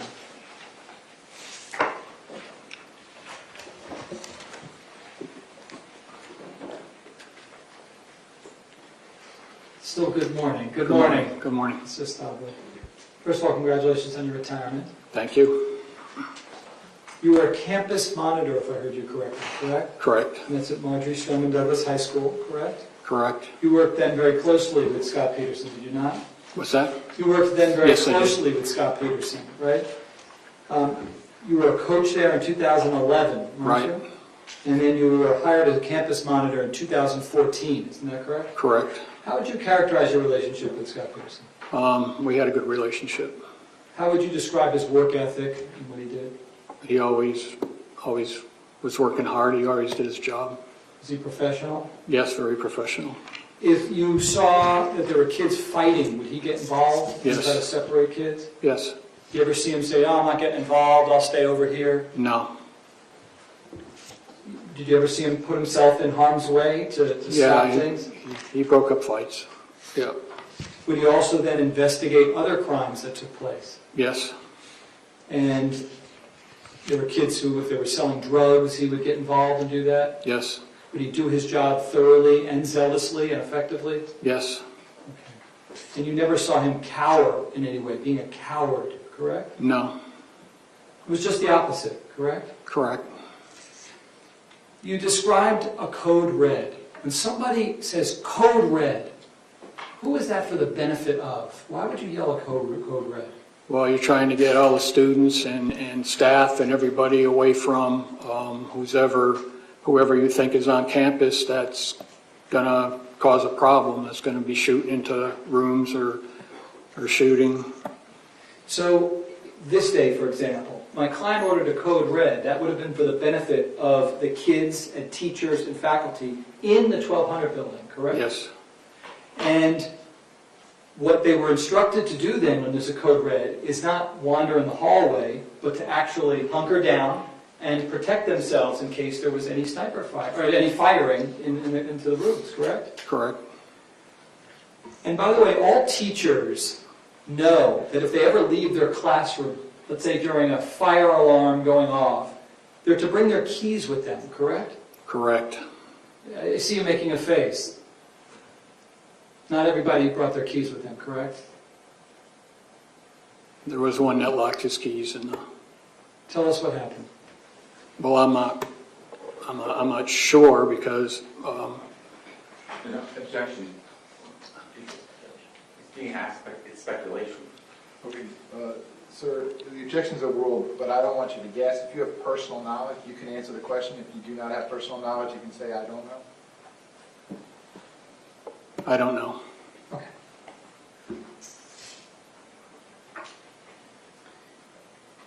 We saw on the video, if we can pull that up, can I ask you to pull up the video again? And while he's doing that, I'll just ask you a few questions, okay? You learned initially that there were fireworks on campus somewhere, correct? That's how the call went out over the school radio, It correct? said it sounded like fireworks going off in the 1200 building. Got it. So it wasn't, there's an active shooter. No one said that over the phone, over the radio, No. correct? You all believed that we were dealing with someone who was possibly letting off firecrackers, correct? Correct. Which, in your many years of being there, that was something so extraordinarily unusual, right? Well, the whole time I was there, I don't ever remember anybody lighting off firecrackers, but then again, it was Valentine's Day, so Right. You thought it might have had something to do with that, correct? correct. Right. We all set yet or no? Okay, great. I just want you to watch the video, and I'm just going to ask you some questions. If you don't mind, I'll tell you to pause it a couple times. This, by the way, is the 100 building where my client works out of, correct? Correct. And would you see him occasionally having his radio being charged in his office? Yes, Because those radios, unless they're charged, they'll run out, correct? correct. Right. This is, you see Scot Peterson, right? He's on his radio like this? That's Yes. him? Okay. And that's Mr. Greenleaf, Kelvin Greenleaf? Yes. Correct? And you see them running because the fire alarm went off, correct? Correct. Pause it for one moment. Just so the jurors know, the fire alarm is meant to be super loud, is it not? Yes. That's not a low thing. That is something to get everyone's attention. And certainly in the hallways here, it's extremely loud, correct? It's loud throughout the whole school. Got it. Okay, so let's keep going. And tell me when you see you. Is that you right there at the top? Yes, of the that's me with the screen? clipboard. Okay, so stop right there, okay? You're aware that eventually Denise Reed, who's Denise Reed, by the way? Denise Reed was the assistant principal who was in Okay. charge that day. Okay, she was in charge, correct? Correct. And she is going to be coming up right behind you, correct? I do believe so, yes. All right, tell us when you see Denise Reed on the screen. Could those be her legs right there? Yes, it is. All right, stop it. Stop. Okay, so about how much distance is there between you and her? Where that, she's by the garbage can, correct? Yeah, I don't know, Just give me an estimate. 20 feet. Okay. Now, at this moment right here, at 2:24:40, because that's what it says at the top left, where would Mr. Peterson be in relation to where Denise Reed is at that point? I do believe he'd be out in front of where it says 9, somewhere in that area there. Wait, 9. Oh, so to the right of the screen. Can everybody see that? I have you circle it, but the right. I do believe they were around, maybe in front of here somewhere. Ooh, you know how to do that. Yeah, Okay. but I don't know. All right, good. All right. And so, are you good at estimating? I know you were uncomfortable a minute ago. Can you have an idea between where Denise Reed is, right there, where we see her by the garbage can, to the area that my client is at the bottom of the screen? Are you comfortable estimating? Judge, I'm going to... No, not really. Hold on, sir. Listen, you look at Justifying his memory and not from the video. the question is how far the distance was between himself and another person who was there? Is that the question? No, we had done that already, and now where he circled, where he thought my client was located, between where Miss Reed is at the top by the garbage can, the estimation between there and, I can actually draw it. Okay. So the objection's overruled, Yeah, you can- sir, but I don't want you to, the state's point is well taken. I don't want you to answer the questions based on what you see in the video. I want you to answer the questions based on what your personal knowledge is. Yeah, Okay, you can answer the question. Go ahead, sir. Absolutely. Obviously, you've been at Hold that on, school. Mr. Igo. Hold on. So what is the estimation between where Miss Reed is in that photograph and approximately where Mr. Peterson is located there? I don't know, 75, 100 feet maybe, I guess. I don't. Okay. And do you hear Miss Reed saying anything as you're going into the building? I don't remember. I know at one time, well, I don't even remember really going into the Hold on, hold 800 on. building. What's the legal objection? Hearsay. Yeah, that's his thing. Without telling us what, maybe you don't remember her saying, do you hear anything at all as you're going into that room with the fire alarm going off? Do you No. hear anything? No, Okay, other than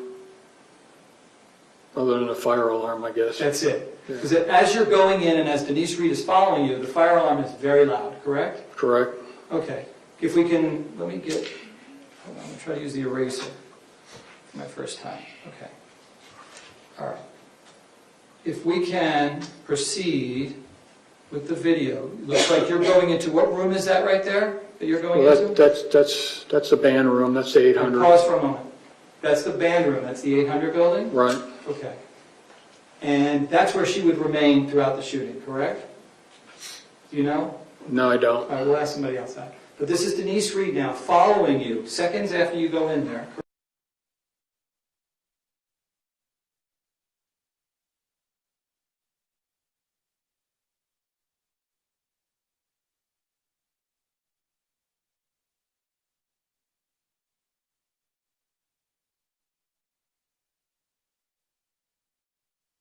To the jury, that's sustained. If he's not present, he can't tell the jury what's on the video. They get to decide that for themselves. Yeah. Go ahead, sir. Ask your next question. My question is very specifically, do you recall, as you're seeing this, does that refresh your recollection as to whether you ever... Mr. Agar, the objection is sustained. He cannot refresh his memory with I got it. something that he was not present for. The jury can see what's on the video just as easily, and they will make Got it.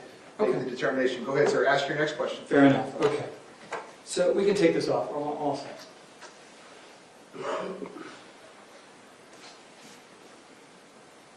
Now, when you headed towards the 1200 building,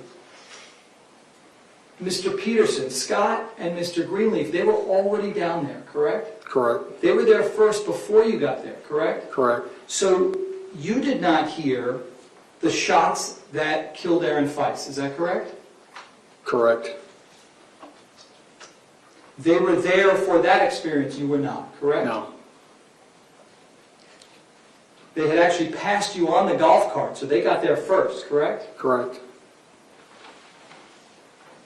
And you hear one shot when you got close to the building, correct? correct, This wasn't, you referred to it as the first gunshot, that wasn't the actual first gunshot fired, that was just the first one you heard, correct? correct, Okay. I mean, there were many gunshots before you even got there, correct?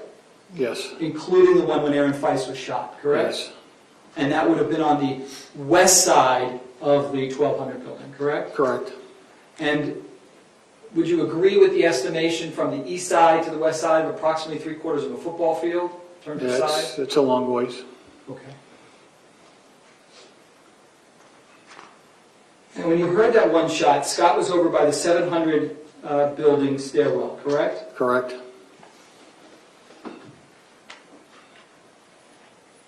Was there or was there not any type of echo in that area?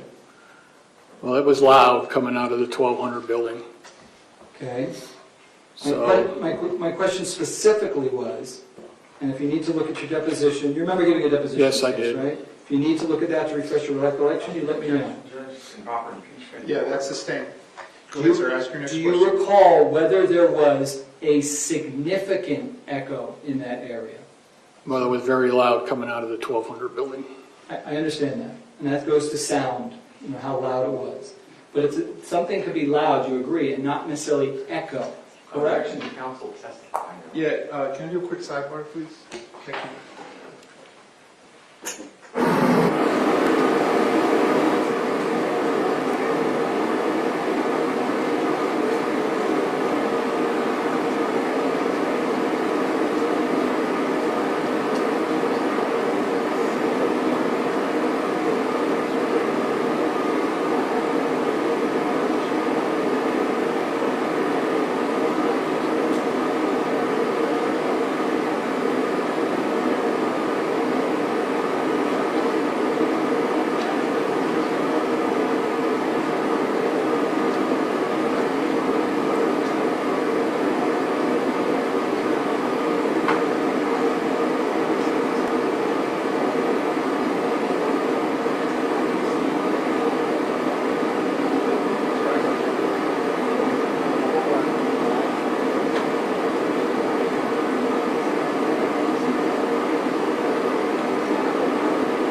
Yes or no, did you describe the sound that you heard as having a significant echo? Yes or no? yes, And that was in the area right around where my client was, correct? correct,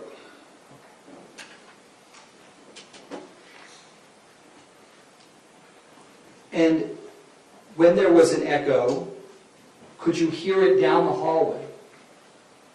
No, I don't remember. What's that? It was just loud coming out of the building. I don't remember it going down the hallway. Okay. I was standing in front.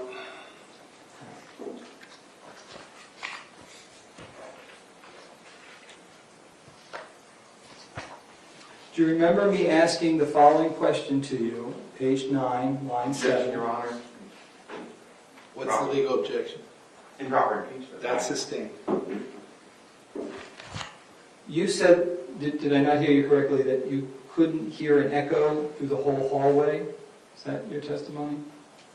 I don't remember, I remember hearing the shots. I remember they were loud. They were loud coming out of the building. They were loud all through, everybody was hearing the shots. Okay. The echo that you described earlier, was that including the whole hallway area? Do you recall? I don't recall. Like I said, they were loud. They could have been, everybody was hearing the fire. Okay.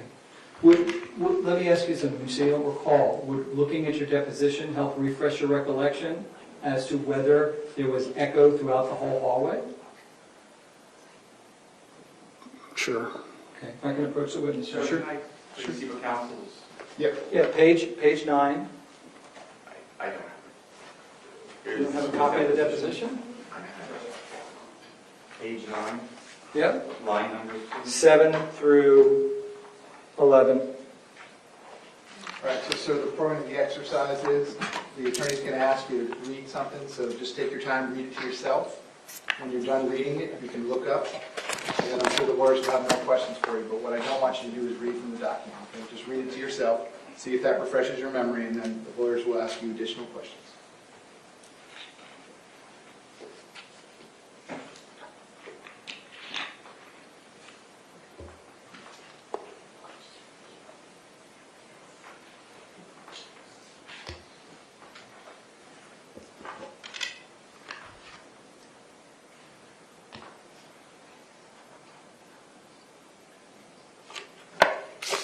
Okay. Does that refresh your recollection now? Yes. Okay. It was loud. It was going through by the 700 down Okay. where everybody could hear. So you do remember the echo traveling down the 700 building hallway, correct? I guess, correct. You also witnessed students crouched down in the senior lot, correct? Correct. If I showed you a diagram, could you show us generally where you saw? Because the senior lot is kind of large. Are you able to do Yeah, that? I already did that. I did that. But go ahead. Okay, I just wanted to see if you can do that on...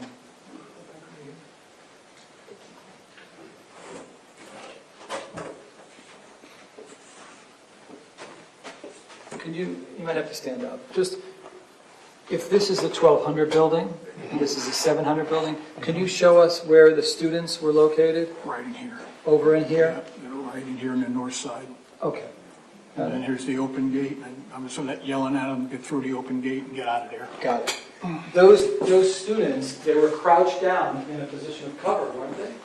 Yes, And they seemed scared to you, correct? correct, And did it appear to you that they had also heard gunshots? correct. And you wanted them to get out of the way because you were concerned for their safety, correct? Correct. I wanted everybody away from the 1200 building. Got it. Because, again, you didn't know if the shots were contained within the building or whether they were coming out somewhere, correct? Correct. It could, You also, at the time, didn't know how many shooters there were on campus. Nobody told you at that moment, correct? no, we didn't know. So there could have been multiple shooters from different directions and different areas on campus, correct? Correct.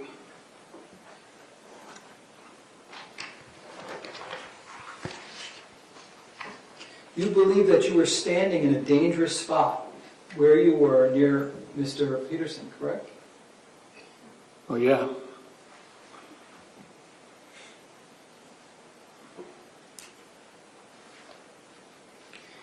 Even though you believed that you thought that shots were emanating from the 1200 building, you never turned to my client in real time, and I'm not blaming you for this, but that just didn't occur. You never turned to him and said, I think that there's shots in the 1200 building, correct?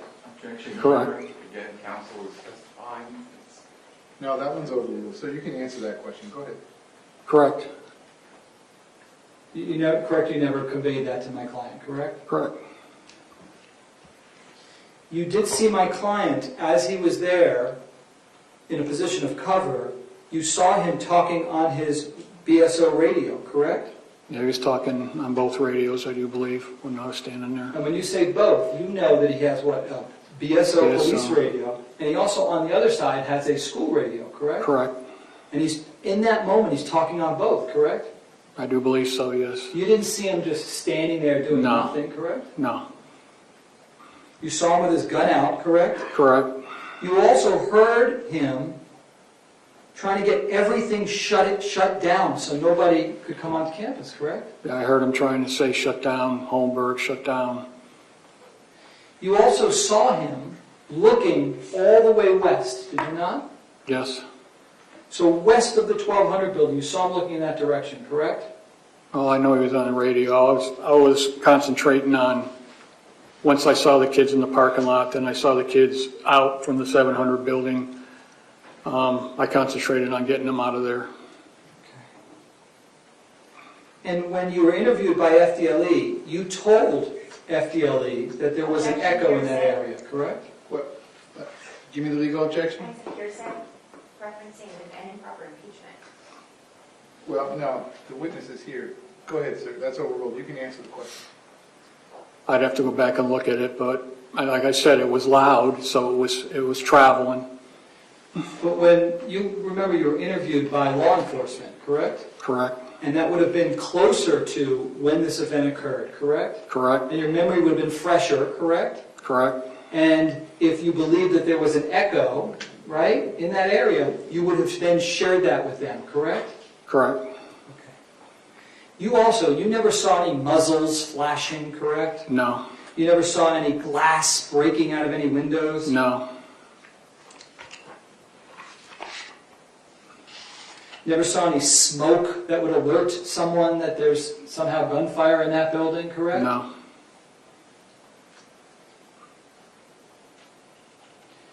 Based upon what you saw, you had a lot of opportunity to see my client. You believed he was doing everything he could that day.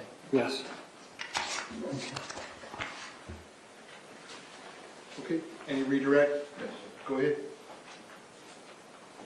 Mr. Stoneman, you never saw Defendant Peterson or heard him say anything to those kids that you were trying to get out of the way and No. out of the safety, correct? No.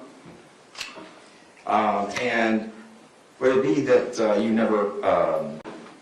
never conveyed to the defendant about those bullets coming from the inside of the building because it was obvious to you that that's where they were coming from? Correct. Also, if we go back, well, let me ask you this. At that point in time, when you see the children in the parking lot, were you more concerned about the safety of those children or your own safety? Safety of the children. Do you have any recollection of hearing anyone order a code red that day? I did not. And the fire alarm system.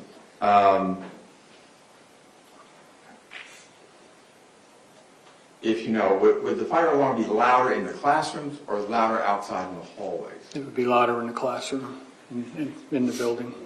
All right. Thank you. Based on that, any recross? No, Your Honor. Okay, State, is the witness excused? Yes, sir. Sir, you may step down. Thank you very much. Thank you. While he's doing that, State, you may call your next witness. Your Honor, at this time, to be calling Kyle Lamont.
if I could have you come all the way up here to the witness stand, please.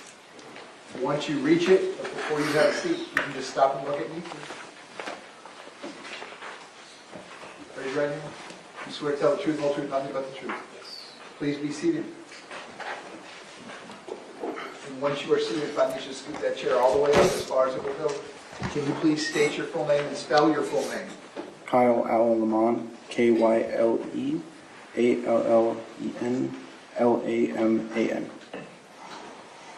Mr. Kilmer, you may inquire. Thank you, Judge.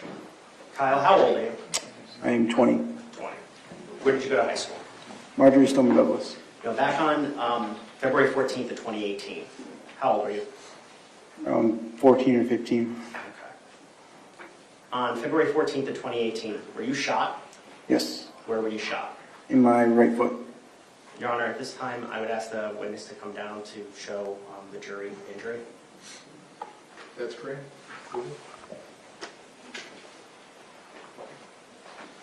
Just stand right here. Kyle, if you would please take off your right shoe and your right sock. And lift up your pants. All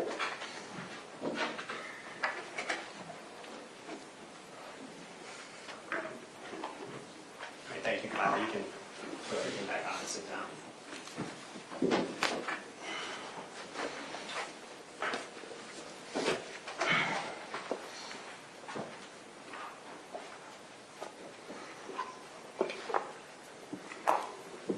How did you suffer that injury on February 14th of 2018?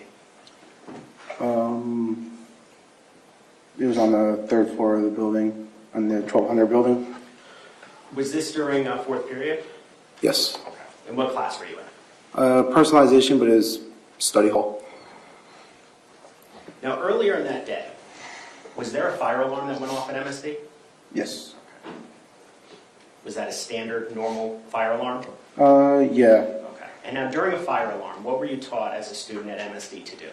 We were told to go into the hallway to extract out of the exit doors and leave the building. Okay. And earlier in the day, is that exactly what you did? Yeah. Now, going back to fourth period, after 2 p.m. that day, at some point in time, did you hear another fire alarm go off? Yes. Did you think that was strange that there were 2 fire alarms in one day? Not necessarily, because culinary was always burning stuff. So culinary, Yeah. building 5, I think so. always burning stuff. Always, it's usually popcorn or something like that. And it was pretty regular to get like a fire alarm. Okay. Now, when you heard that second fire alarm, so the one around 2:20, what did you do? Just like normally, went out of the classroom as a class, and then proceeded to go into the hallway. But it was just strange that no one was like. Usually it's like quick, everyone just goes to the exit, but weren't moving.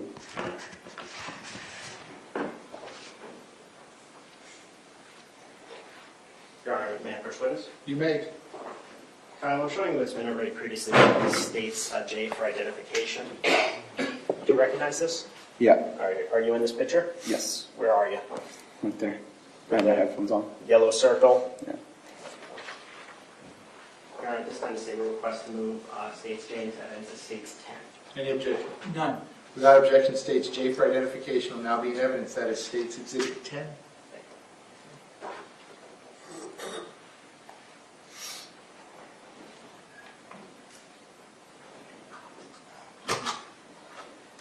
Your Honor, may I publish?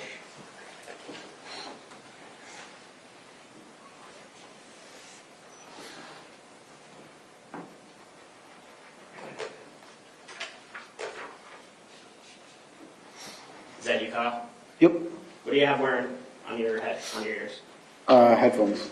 Were you listening to music? I believe so, yeah. In study hall, were you permitted to listen to music? Yeah, you could. Did you have those headphones on while you weren't in study hall that day? Yeah. I usually like to wear my headphones like throughout going to classes or doing anything. It just keeps me calm. Okay. Now, at some point in time, when you're in this hallway, did you hear loud noises? No. At some point in time, did you eventually hear gunshots? No, the fire alarm was so loud I couldn't really, and everyone talking, and even before that, it couldn't be nothing strange. Okay. So what strange did happen that day? What was strange was that usually what kind of set me off guard was the fact that nobody was in the hallway was evacuating. Like, I was like, why isn't anybody moving? And so it was kind of like a weird feeling, that gut feeling, you know? And so that's when the butterflies start to kick in. And so Did you have butterflies at that moment? when I realized nobody was moving, yeah. Okay. What did you think was happening? Someone said fire, so I was actually thinking maybe potentially a fire because I'm maybe on the first floor. So I was thinking, oh, kick it out. I don't know. And so, and I was going through my head, but a little tiny thought in my head, because one of my biggest fears, even going to school, was that a shooting could happen. So I was like, oh God, please no. And so that's what I was thinking about mainly, but then, you know, fire stuff. So I was like, okay. Okay, so then what happened next?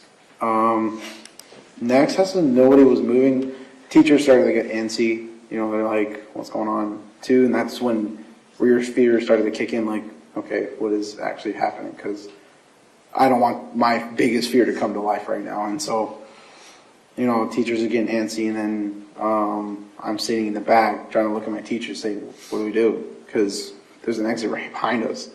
But we weren't, then we realized that if there's doors locked or something like that, then can't get out or something.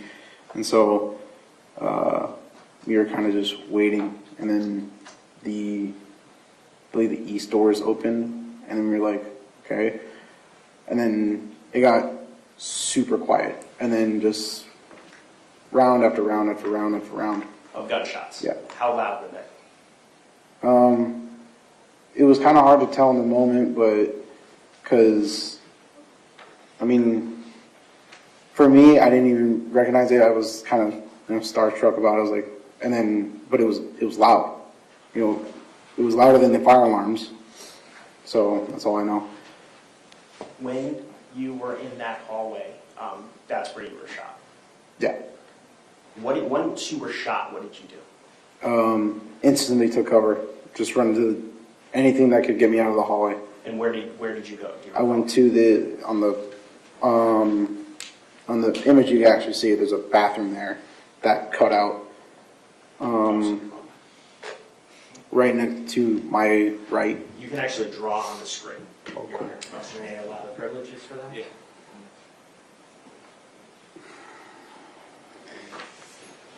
So No, that's the eraser. yeah, that's the eraser. Pencil? There you go. There you go. Can you draw where you went to? I went to this location, or either, yeah, I believe it was this one. Okay. And is that the bathroom? Yes. Okay, and are the bathroom doors locked? The bathroom doors were locked. Okay. So were you shot when you got in to that alcove? Were you already shot? Yeah, I was already hit, Okay. and I moved in there.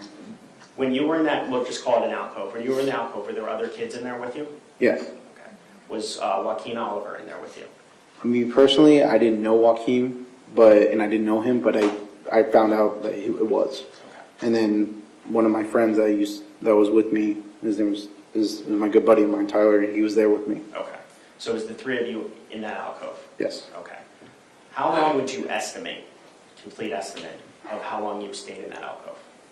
For me, it felt like 30 minutes, Okay. but in reality, I think it was like maybe like a minute or two. What were you thinking when you were in that alcove? Oh, I'm gonna die. Because I looked down, I was so looking down at my foot and realizing like half of it's missing. Because I couldn't see the front part because I had my shoes on, and I was wearing, can't see it, but I have Vans on, and so they're a very lower type shoe. Are they similar to the ones you're wearing today? Actually, yeah.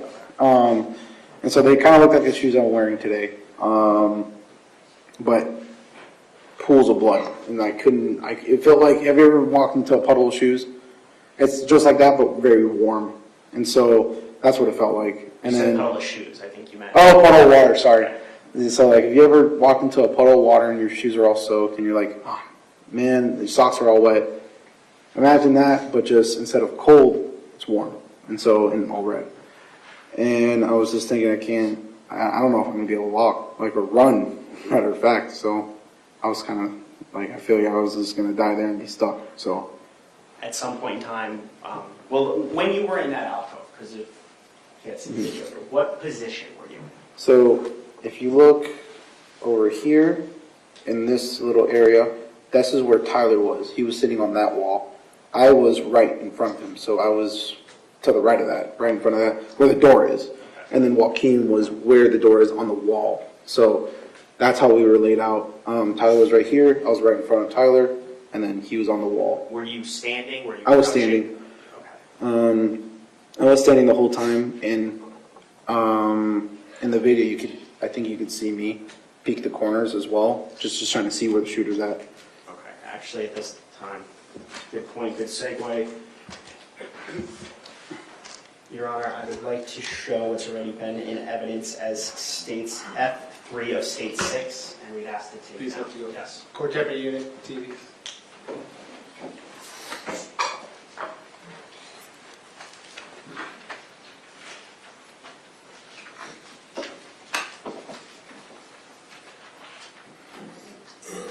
Can you, maybe erase or? Oh, yeah.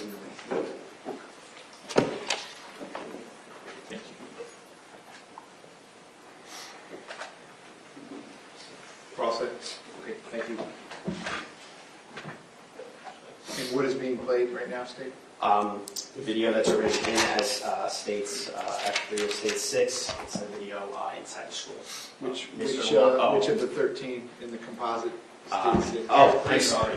This is F3 of state 6. Got it. Okay, go ahead. Tyler, take a look at your screen. Hi.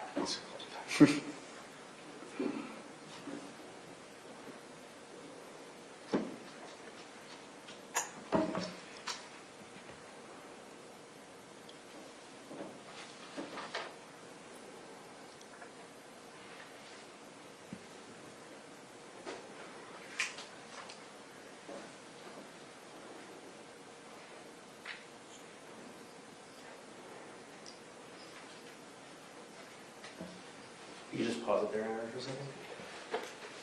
Do you recall why you're walking kind of back and forth? No idea. Okay. But I didn't even remember that until now. I just realized that it was like, because I don't know if you can see, I'm on my phone, so I wasn't even paying attention. Got it, okay.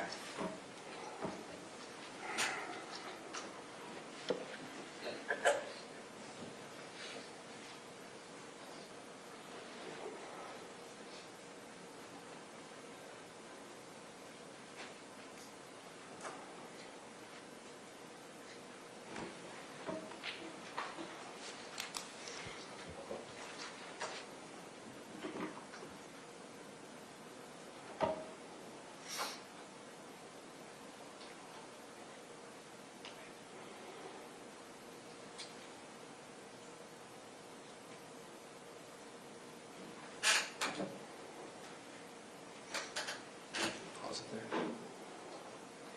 At this point in time, do you realize what's going on?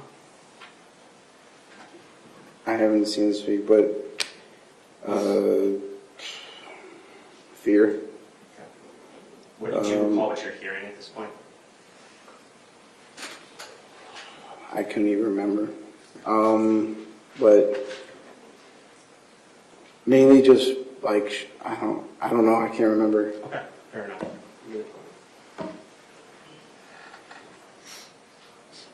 I think it was maybe around that someone was saying over there.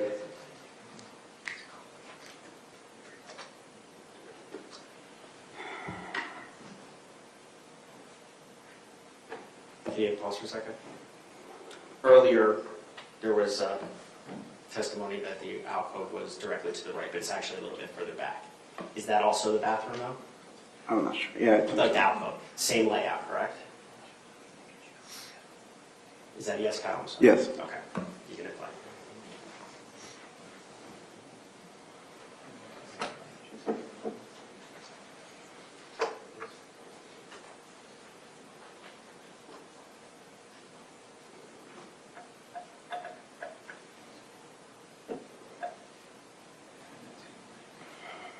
sense you running out there limping out?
Kyle, after you ran down the 3 flights of stairs and you went out to the west, did you see other students outside? Yeah. Did you see any adults outside? I'm sorry, I haven't seen the full video before, so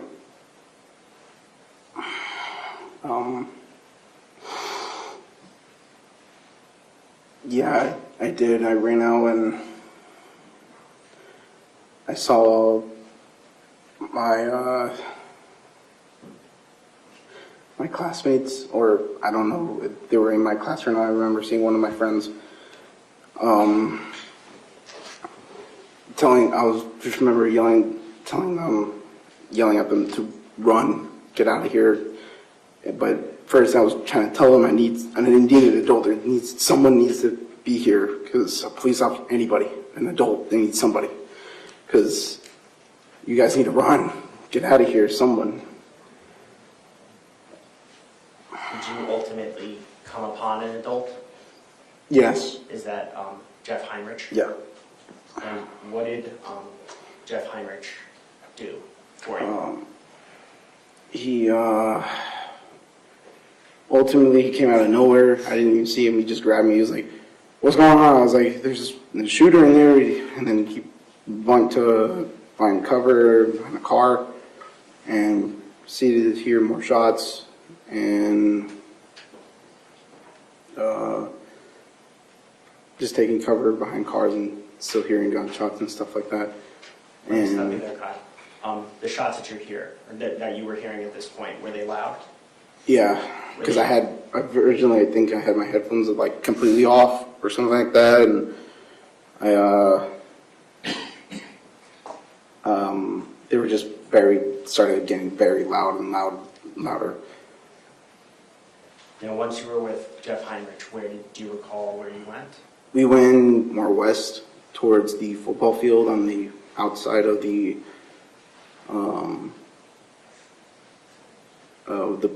bleachers. Were you able to still walk at this point in time? Yeah, but then I started to feel the pain, and it started to hurt more, and so I started more to like limp, I guess. But then Jeff tried to get me over the fence, but I couldn't do it, and so because there's an officer on the other side he was talking to, and then we just decided to run more west towards the other school, and then we went to the locker room for the baseball team. And in the locker room, did you receive treatment from Jeff Heinrich? Yes. I got a tourniquet, and I believe there's someone else there. I don't know his name. Then ultimately, did the ambulance come for you? Yeah, they were very fast. Now about your injuries, do you recall how many surgeries you've had on your right foot, ankle? I can't really count them. More than 5 though, or like 4 or something like that.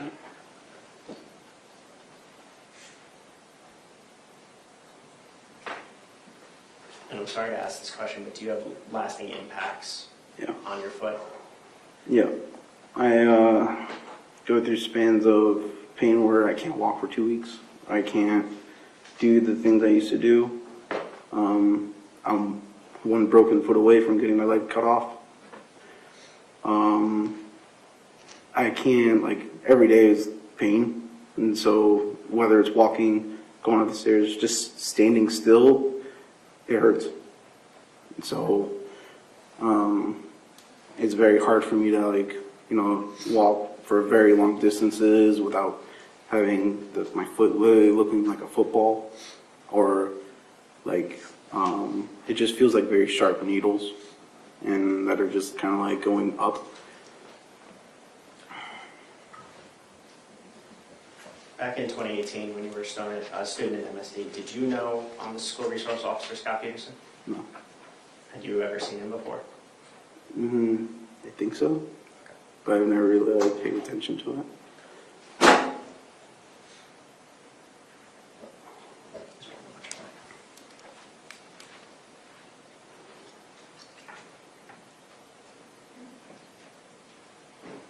Nothing further for copy. Okay, cross-examination, go ahead.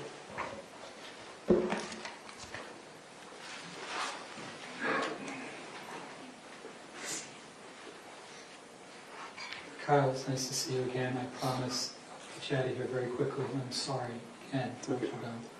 Okay. Your teacher was Rosierski, correct? Yes. And you were on the 3rd floor of the 1200 building, correct? Yes. And I want to know first if you heard any of the shots that went on the 1st floor, went off on the 1st floor before the fire alarm went off. No. You didn't hear any of those, correct? No. The fire alarm was super loud, correct? Yeah. And everything seemed normal, did it not, when you all exited onto the 3rd floor? Yes. When you looked over at your friends as you're coming out of the classroom, did it look like anybody thought that there was an active shooter in the building? No. It looks like on the video everybody's kind of smiling and acting like normal, Yeah. correct? Yes. And the first time that you heard any shots or knew that there was somebody shooting is when that person appears on the 3rd floor, correct? Believe so. I'm not sure. And ultimately we see you run out and then you encounter Sergeant Heinrich, correct? Yes. And you told him very clearly that there is an active shooter in the 1200 building, correct? Yes. And you told him that because you wanted to help and hopefully he would get that information out, correct? Yes. That was your intention, correct? Yes. And ultimately he had you take a position of cover behind a car, correct? Yes. And you did that because you were concerned that you might be hit with sniper fire, correct? Yes. Okay. Kyle, I do wish you the very best. Thank you. Okay, based on that, any redirect? State is the witness excused? Yes. All right, so you may step down. Thank you very much. While he is doing that, ladies and gentlemen, looks like a good time for our lunch break, so we're going to take the lunch break. At this point, same admonition as always, please do not discuss the facts of the case, the evidence, the witnesses, or the testimony amongst yourselves or anyone else until we reach the end of the case. I'll tell you when that is. If you will leave the notepads in your chairs, they'll be waiting for you when you come back. I hope you have a nice lunch. We will see you at the jury room at 1:45 p.m. 1:45 p.m. at the jury room. Thank you.